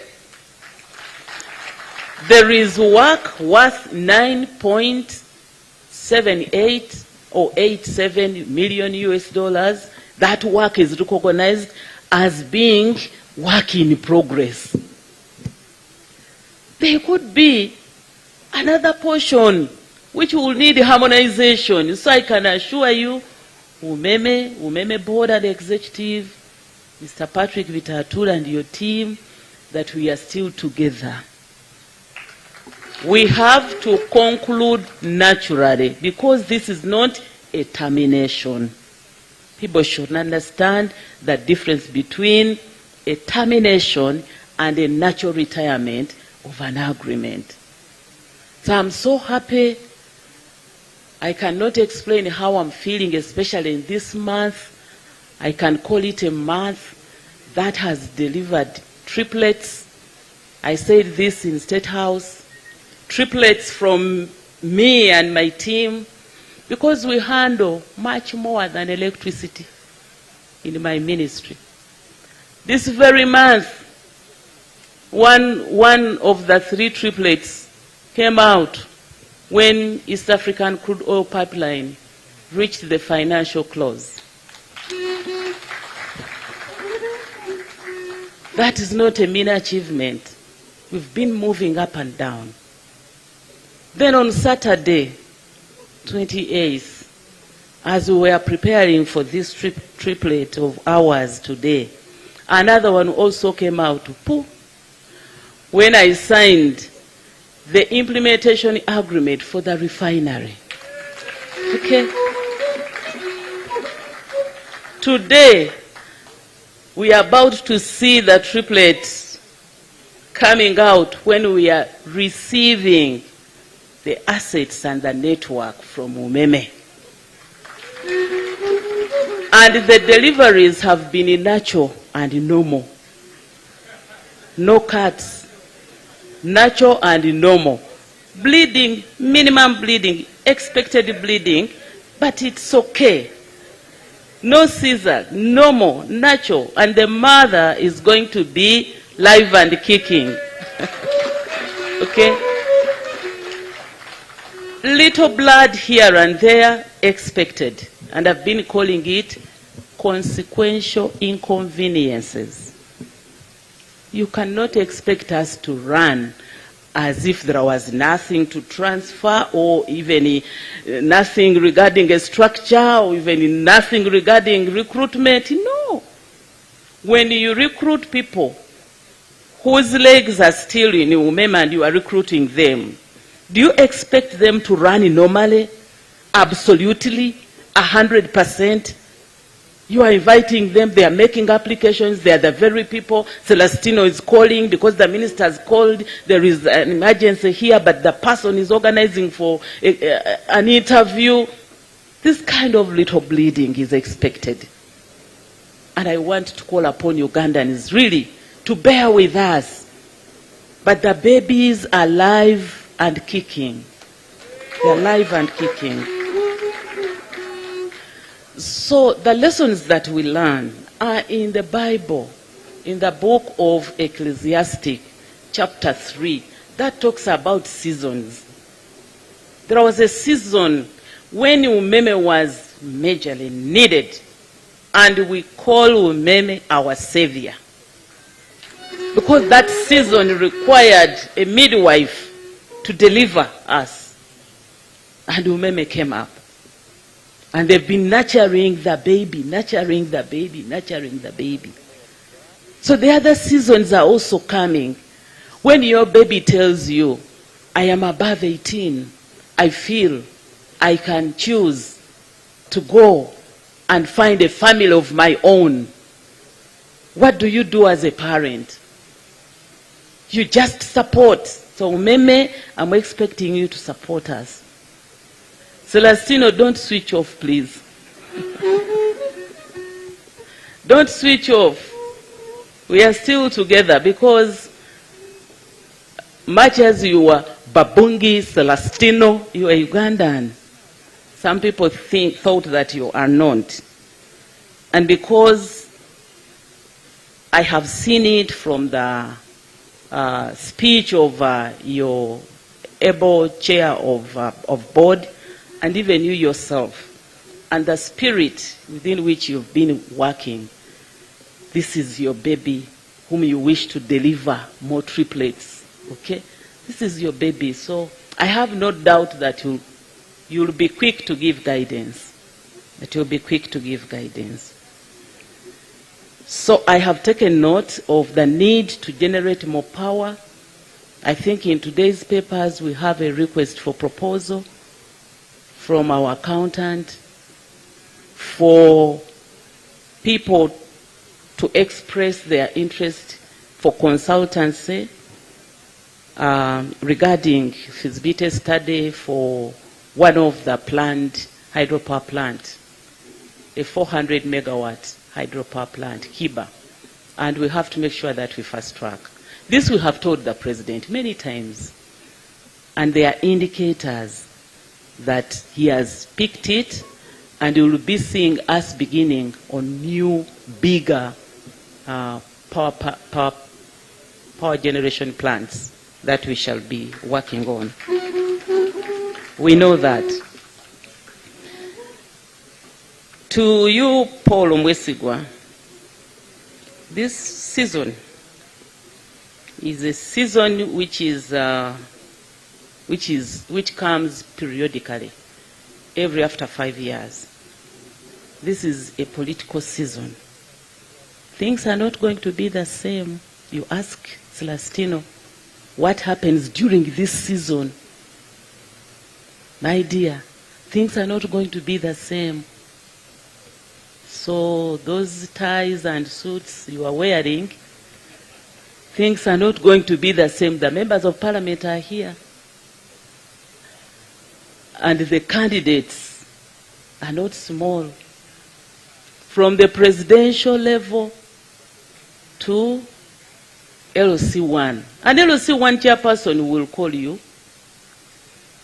But in that very village, probably is where the presidential candidate will hold a rally. Okay? So that chairman, LC1, will have an opportunity to come on the microphone. Muzei, these people, they don't know what they are doing. Can you imagine? We've been in darkness for all this time. Paulo. At that time, Umeme will not be there. Umeme's name has been sleek and easy to mention. In good and bad times. You say, Umeme. Now, UEDCL, which some people call UDCL, others call it UTCL, others call it what? We will not bother with that company. We will say, Paulo Mwesigwa. This Mwesigwa man. Because UEDCL is long for people. So you Ugandans who are listening to me, whenever you've been hearing Umeme, put Paulo Mwesigwa. Umeme Mwesigwa. Umeme Mwesigwa. Mwesigwa. Is this man Mwesigwa really? Mwesigwa. So, this is what is coming. The good thing is that it is coming and finding us prepared. You are lucky. You even mentioned how much money you have. 74 million US dollars at your disposal. Being a Paulo Mwesigwa at this stage, when you are taking over, you can pull some sympathy, but that sympathy will not be forever. Because government has done everything it takes to support you financially. And you have recruited people who have experience. Your network is full of people who have experience. And what you have to do now, working with us of course, is to make sure that we put a strong communication network. I met Mr. Kauju in Igaba when blackouts were becoming too much. And I was informed that, Madam, you see, Gaba substation, which serves Munyonyo, Kansanga, Chirudu, you know, all those people is being worked on. Said, okay, we are replacing a transformer, which is a good thing. I had to go to Gaba with the Tino, and Kauju was there, and I found a lady with the machine trying to fix. I was excited, but my question to Mr. Kauju was, did you communicate? He said they had communicated. And I demanded for effective communication to save us.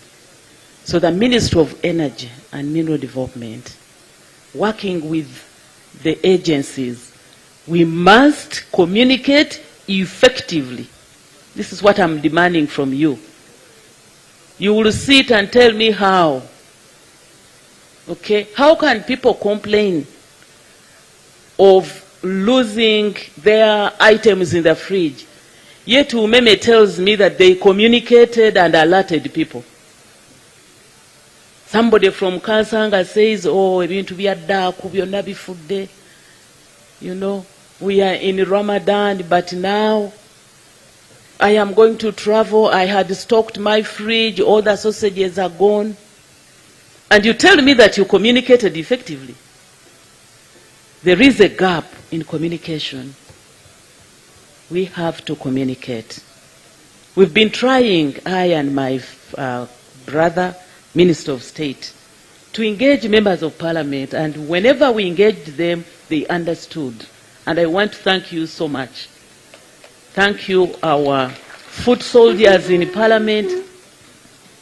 I must use this opportunity to brag a bit that I think I'm the most supported minister. The most supported minister by Parliament. The most supported minister by the technical people. The most supported minister by the President, who even sometimes answers questions on my behalf. You are preparing to answer. He says, for Umeme we've done this, for Energy we've done this. And I've been given the best performers. Why shouldn't I perform? The members on my committee in Parliament, the Speaker and the Deputy Speaker, they ask whether I'm comfortable, and then we move. When I say I'm not comfortable, we sit in a meeting. An amazing support from you people. When you hear that Uganda has the best regulator on the continent, why wouldn't we see a smooth transition with this regulator who has been regulating the system being in Uganda? If your permanent secretary is announced as the best permanent secretary, how can you be the worst minister? Okay? Everybody, and I must be thankful to you for taking me as your student, and you feel free to really be my tutors, and you've been making the tutorials. The ministers of state, the Minister of State for Mineral Development takes me as her mother. Who can dare annoy her mother? Who? Who can dare annoy? Even the Bible talks about it. Even the Quran. When you are loving and you are portioning, you have to add more to the mother. That's what the Quran says. So I am standing here to really communicate to you my feelings and my support. The rest will be okay. I've been communicating in the most simple way for everybody to understand, and this is what the President requires. If you are installing a transformer, you have to tell people that there is no diversion where a customer will continue using power as we install this transformer. That diversion, we find it on the roads. Road diverted. You take the diversion, you still reach where you are going. But with electricity, I have to switch you off. So dear colleagues, members of parliament, this intermittent power of recent, which has increased, it is because Umeme's activities of recent also increased to be able to complete the incomplete work. So this line is switched off because there is some work going on. Another line somewhere, and another line somewhere. This is the period, the season now to fix things so that Umeme lives with a clean, sheet. So it is what we call that inconvenience, which is consequential from what is taking place. If we can communicate to public, they will be able to understand. And so the frustrations will be contained. I've been communicating that obviously Umeme's service has been expensive. The chairperson of the board has agreed. But at that season, which was comprised of the unknown, any business person will make sure that they de-risk their business. So they had to de-risk their business, and so the concession had provisions that were de-risking their business. And so we are moving away from that because we are now sure government is going to put in money. Mwesigwa has been allowed to borrow. They are the ones who have actually borrowed the $50 million US. It's borrowed by Mwesigwa, not the ministry. It is Mwesigwa who has borrowed this money. And once we the shareholders allow Mwesigwa to borrow, we are de-risking because he has to make sure that the rotten poles are replaced, that the transformers which are no longer serving the huge load are replaced. Everything else is done. And now the regulator is careful in making sure that in the tariff we have some portion to sustain the system. This is a better situation which was not there when Umeme was taking over. So shareholders in Umeme had to sweat and get money and pump in money into the service delivery. So with you, government, because you are holding that company on behalf of government, where your minister is the majority shareholder, you are lucky that your shareholders sit in the cabinet. Women's shareholders were not sitting in the cabinet. No. Your shareholders are members of parliament. They interface with the parliament, whose duty is to appropriate enough funds for this sector. So you're lucky. So we will be able to handle that. And I've been communicating, therefore, that we expect even power to be more affordable. And today, before we receive the assets, the chairperson, the regulator, is going to tell us this good announcement where tariffs have been reduced. From today or from 31st midnight. From 31st of midnight, going forward, what the regulator is going to announce today will work. And that has seen us a saving of 250 billion shillings as government. That clapping is not enough. It's not enough. Because this is what we want. I've talked about power reliability. When I tell you that Mwesigwa is going to borrow, for me that means power is going to be more reliable. You'll be able to have a rapid response unit. Your stores must be full. Your people must be full of energy to run around. The challenge of vandalism. The challenge of vandalism. Pastor Sempa, have you been praying? Vandalism. Okay. Vandalism. Can you pray that Jesus visits these people like he visited Zacchaeus, who was up in that tree? This was the sermon yesterday as I was in Ikako representing the president. The sermon was very good. Zacchaeus was in the tree, and when Jesus visited him and told him, come down immediately, when he came down, he just said, my Lord, every person that I have injured, I will pay 4 times, and I'm going to return this, and I will take a portion of all my things, take back. People who are vandalizing are on that tree. They must come down. They must come down and leave that habit of stealing, cutting down poles. That is something where I have just received another directive from the president to work with the UPDF and the rest to make sure that we curb this. But I gave guidance to UEDCL when we had the annual general meeting. Please take this seriously.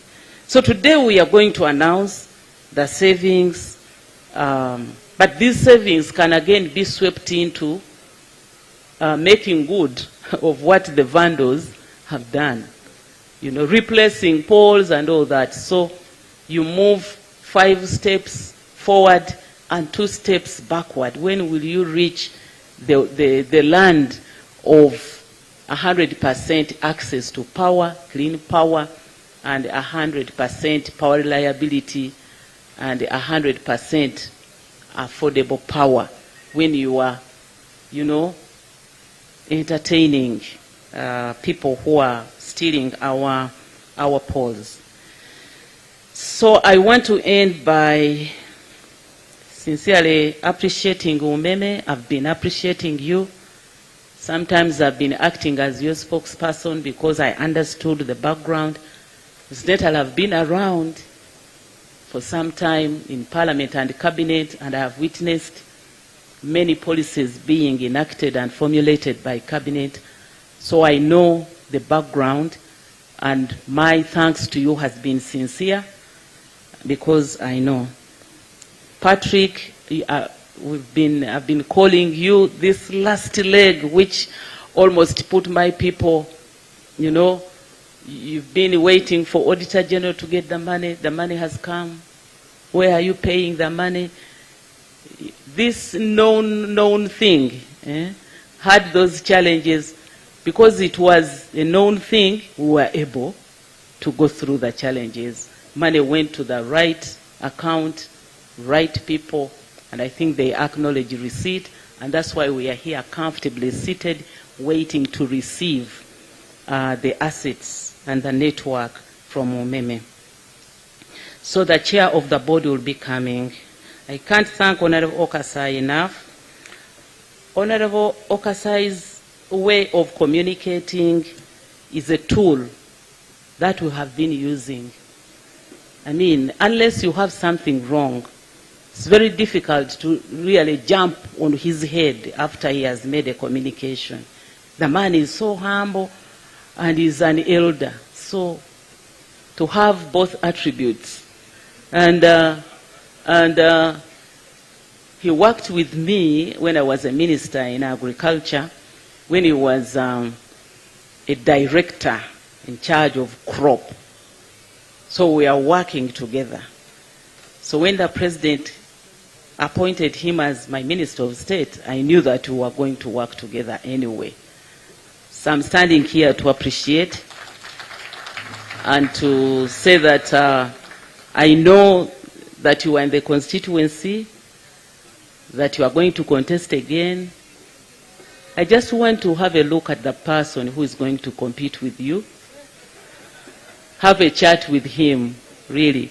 Because you are mastering the sector, critical sector, and then somebody says, "Hello, Vayo, get away." You know, sometimes this politics is funny, very funny. So I want to declare my support to you without fear or favor. Anyway, me, I'm not going to contest, so nobody can come and revenge on me. I'm not going to contest.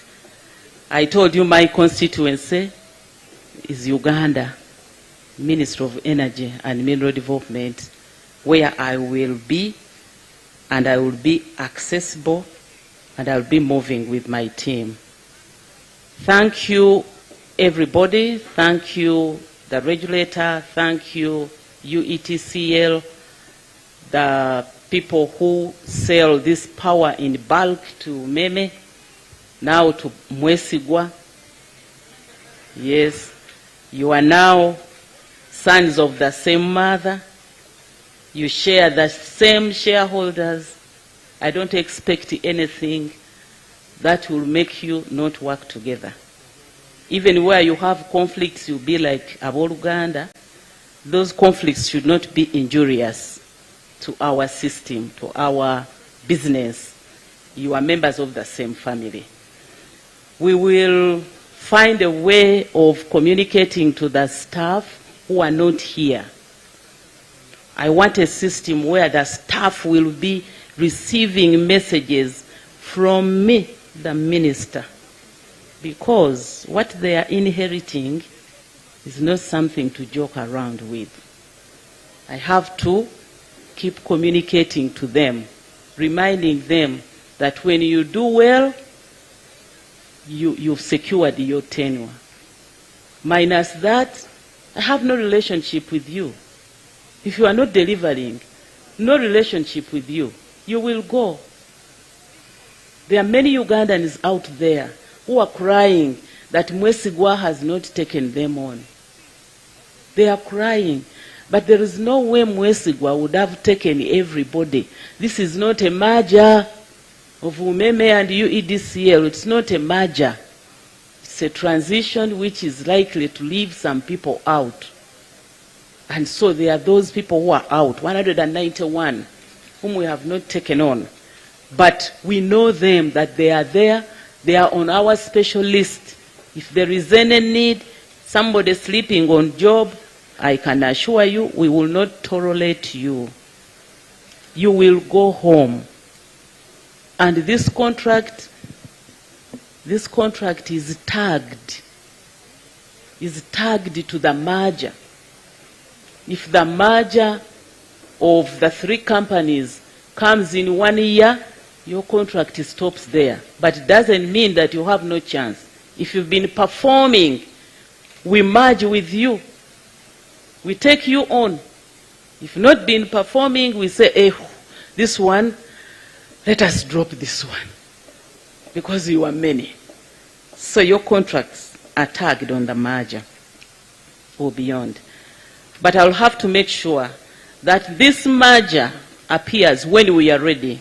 I'll not accept to be forced to merge. I'll be doing a disservice to this country. This I've been telling the cabinet, I've been telling the Minister of Public Service. This ministry is going through major reforms, critical reforms. Before Mwesigwa sits in and,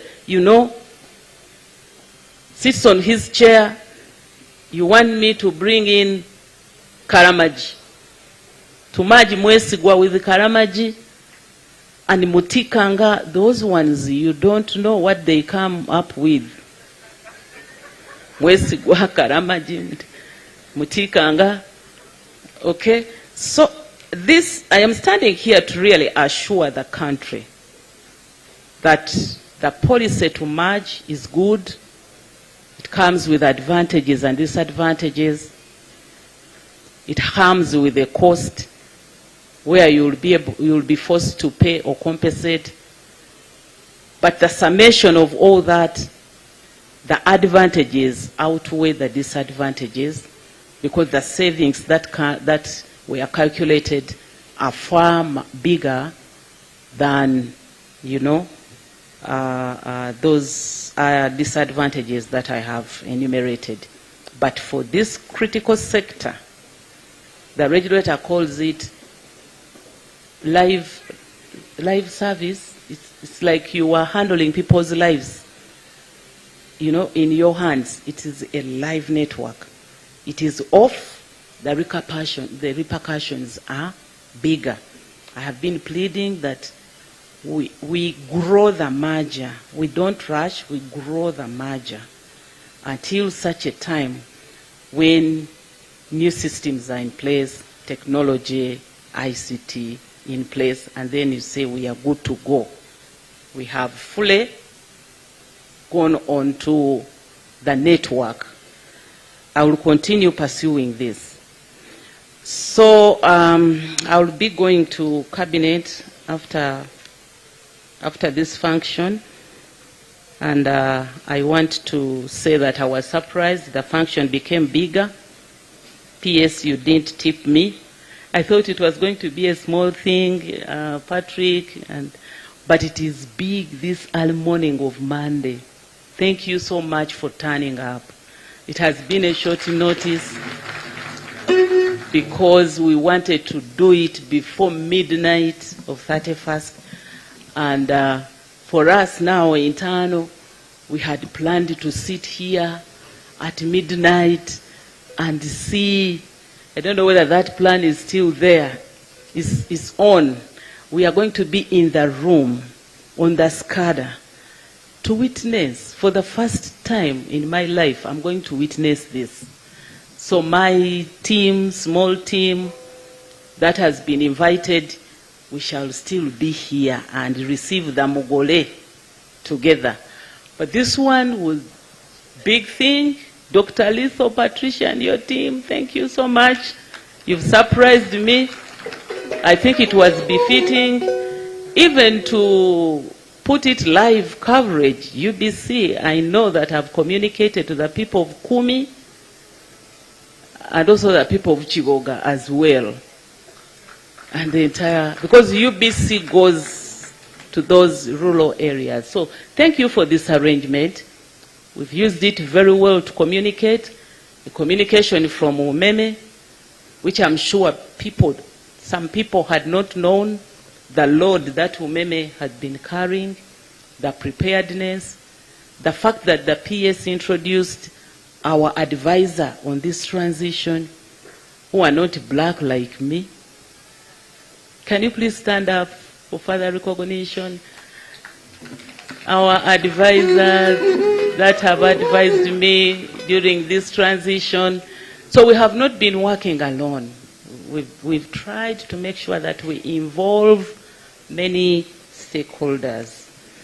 So with these few words, I would like to end here, thanking you so much, and invite our regulator to come and do the statutory duty of announcing the new tariffs. The CEO, the CEO gave a background. So Sarah, please stick to the announcement of the tariffs and what it means in the respective categories. Thank you so much. We will be told what next, how we are going to do it. Thank you very much.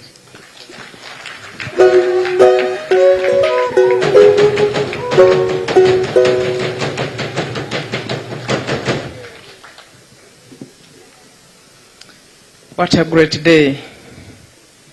Our chief guest, the Honorable Minister of Energy and Mineral Development, the members of Parliament present, my State Minister for Energy, the PS, my colleagues, the board chairpersons in the sector, the representative of the Auditor General, distinguished guests, ladies and gentlemen, good afternoon. With a profound sense of duty and responsibility, we gather here this afternoon, to mark a significant milestone in the evolution of Uganda's electricity supply industry. And I want to extend my heartfelt congratulations to Uganda Electricity Distribution Company Limited, who will be taking over the mandate to manage the distribution network effective midnight tonight. I'll also extend my sincere appreciation to Umeme Limited for the dedicated service rendered to this country over the past 20 years. The statistics illustrate where we began the journey from, and the progress achieved to date indicate that government took a prudent decision to bring Umeme on board. Thank you. Your contribution has laid a strong foundation for the continued development of the sector. Thank you very much, Umeme. In that same spirit of continuity and progress, I'm honored, in a line with the Electricity Act, to announce that the Electricity Regulatory Authority has approved the electricity end user tariffs to be charged by UEDCL for the supply of electricity during the period April to June 2025, effective midnight tonight. In arriving at the end user tariffs, I'm going to announce what the authority considered and the major assumptions. One, demand. We expect the demand to grow at an annual rate of 10.4% in 2025. The second assumption is that Umeme Limited license for distribution and supply of electricity and the concession agreement expires by midnight today. The third assumption is that the quarterly tariff adjustment methodology implemented by the authority since 2014 and the subsequent years, which adjusts the annual base tariff for changes in inflation, exchange rate, international fuel prices, and other costs approved by the Electricity Regulatory Authority, will continue to be implemented in the year 2025. 4, the Uganda shilling has appreciated against the United States dollar of shillings 3,689.10 cents used in determining the retail tariff for the first quarter of this year to now shillings 3,679.73 cents as of February 2028, as published by the Bank of Uganda. This represents an appreciation of the shilling of 0.25%. Assumption 5 is that UEDCL tariff performance targets for 2025 following the license for sale and distribution of electricity issued to them will continue to hold. 6, we shall continue to review the implementation of the public amenities customer category. The public amenities customer category includes street lighting, hospitals, and cooking for institutions. 7, we shall continue to review the composition of the medium and large industrial customer categories to provide separate customer categories for electricity consumers involved in manufacturing compared to those who are providing services. The next assumption is that we shall continue the implementation of measures to reduce the electricity end user tariff for manufacturers pegged on predetermined demand growth targets for the year 2025. Next is that we shall continue the implementation of the declining block tariff structure for large industrial manufacturing customers for the tariff year 2025. There will be cessation of the declining block tariff structure for the extra large industrial customer category effective midnight tonight. There will be continued implementation of the domestic cooking tariff of Uganda shillings 412 per unit to encourage domestic consumers to cook using electricity between the 81st and the 150th unit of electricity consumed monthly. Now, following a thorough review of the application along with the public feedback received during the publication period and the public hearing that was held, the authority has approved the following end user tariffs. 1. Lifeline tariff will be shillings 250 per unit for qualifying domestic customers. These are customers who will consume up to only 100 units. So beyond 100, you don't qualify for lifeline tariffs. 2 is domestic tariff. This is now the cost reflective tariff. It will be 756 shillings and 2 cents per unit for other domestic consumers beyond the first 15 units.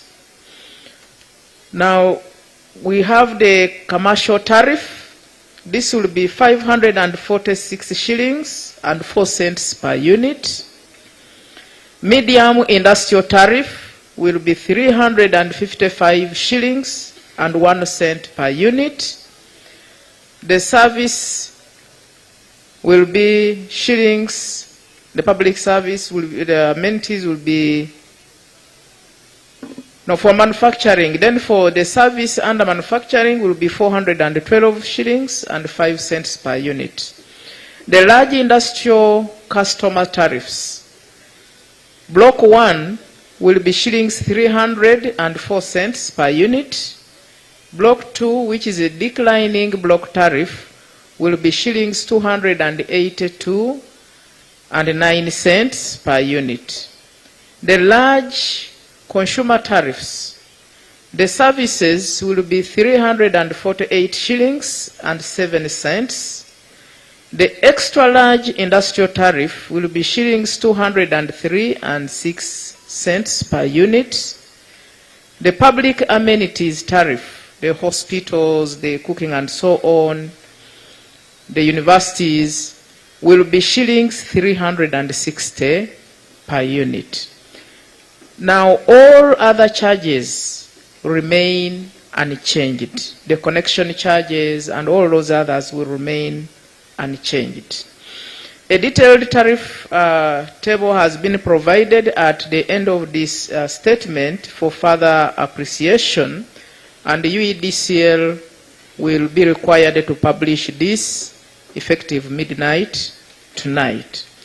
Honorable Minister, distinguished guests, ladies and gentlemen, the Electricity Regulatory Authority remains committed to ensuring continuity of electricity supply and fostering a sustainable and self-sufficient electricity subsector that supports Uganda's vision for total socio-economic transformation.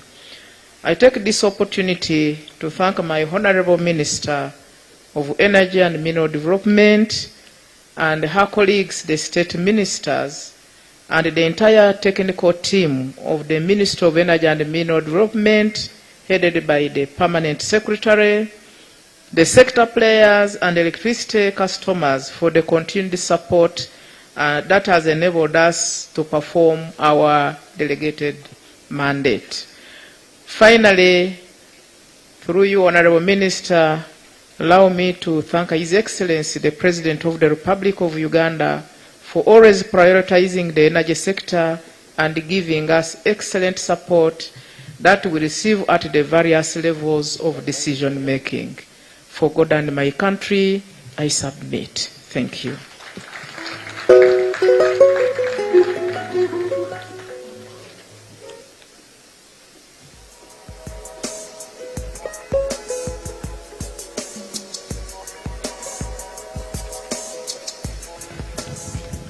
Honorable Minister, allow me guide as follows. First of all, I would like to thank you and all the previous speakers, the ERA Chair and CEO and the Permanent Secretary. We are now going to do the official handover, which is going to be outside at the red carpet, and my colleague Jonan is there to handle that session. Honorable Minister, we shall have yourself, the Minister of State for Energy and the Permanent Secretary representing the Ministry of Energy and Mineral Development. We shall have Umeme Board Chair and CEO who will hand over to you, and then you'll hand over to the regulator. So I'm requesting the Board Chair, ERA, and CEO to be present. They will be on your right. And then ERA will hand over to UEDCL. So I'm requesting the UEDCL Board Chair and CEO to step at the red carpet. My colleague Jonan is over there to guide on those arrangements and how we'll do it. Ladies and gentlemen, I request you to be patient. After the official handover, we'll have photography, Q&A, but we do have breakfast right at the back of the tent. The refreshments, do not let it go to waste, but just allow the official handover and we'll guide accordingly. So can I request that we allow, plus of course the fourth estate, can I also acknowledge that we are not only live on UBC, we are live on NBS and also live streaming on YouTube. We thank you so much, the fourth estate, for the support as we get ready to hand over. I'll guide once again. For the official handover, we need Umeme, the Board Chair and CEO, who will hand over to the Minister of Energy and Mineral Development, represented by the Minister herself, the Minister of State for Energy, Honorable Okasai Opolot, the Permanent Secretary, Engineer Rin Batebe. The Minister of Energy will hand over to the regulator, represented by the Board Chair and CEO. The regulator will hand over to UEDCL, represented by the Board Chair and CEO. We thank you once again. Once again, I acknowledge all the sector players, Ministry of Energy and Mineral Development, the generator, UEDCL, the transmitter, UEDCL, the distributor, of course, taking over, the regulator, all the sector players, the Auditor General's Office, Ministry of Finance, of course, the fourth estate, who have all the Umeme staff, who have I left behind. I acknowledge and I appreciate the support and your presence today, braving this morning after the Eid celebrations. We are most grateful. Over to you, Jonan. Jonan is still arranging the team at the red carpet. Thank you.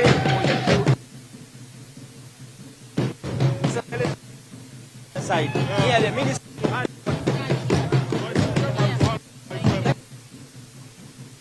But I would can go to the other side.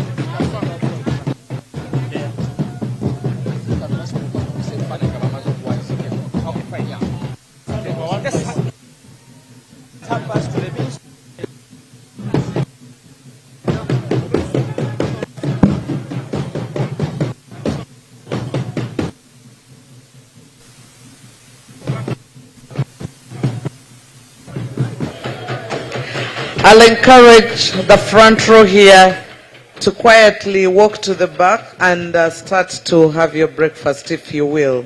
We'll have the ushers guiding. If you'd like to join in the refreshments, quietly walk around the tent, and we have the refreshments available as the red carpet event happens.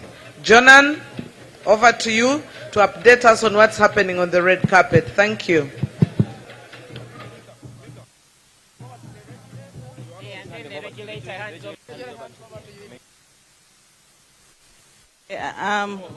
Hello.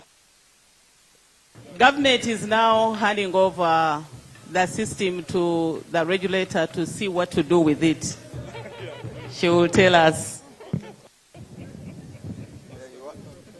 Of course, taking over from Umeme back to government and then to UEDCL. And the money comes to these meters. Then these are the meters that will make sure that we get money from the electrons. The cables that will transmit the electrons.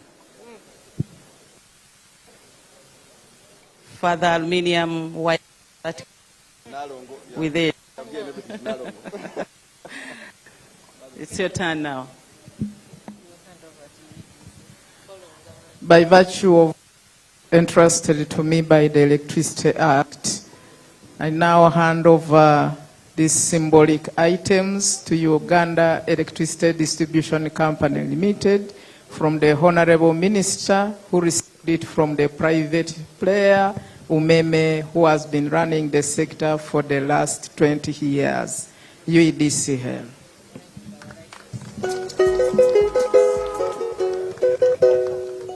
So all these gadgets, effective from midnight tonight, use them to run the sector efficiently and make sure there is financial viability. Thank you. Wish you all the best. Mr. Mwesigwa, your work begins tonight. Thank you very much. We shall serve the Ugandans. Thank you.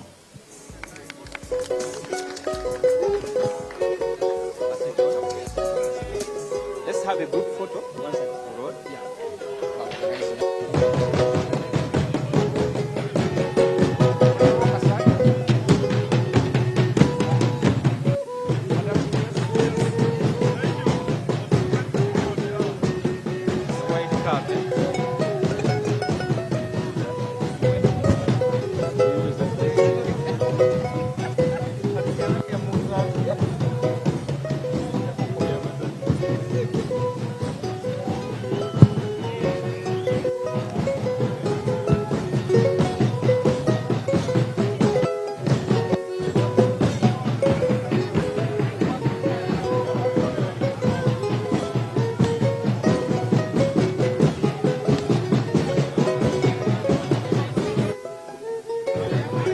Let's do it.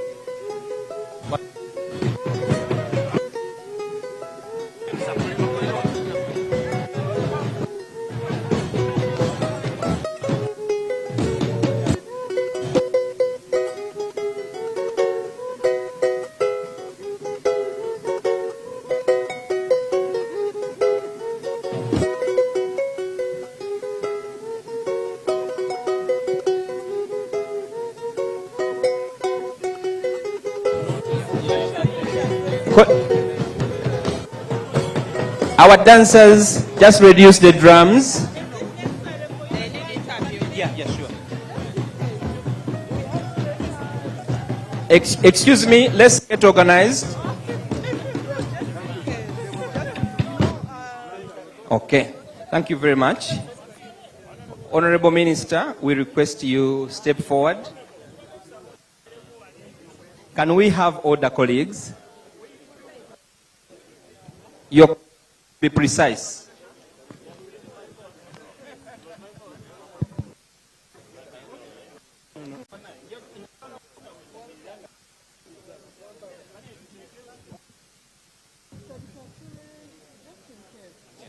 Thank you.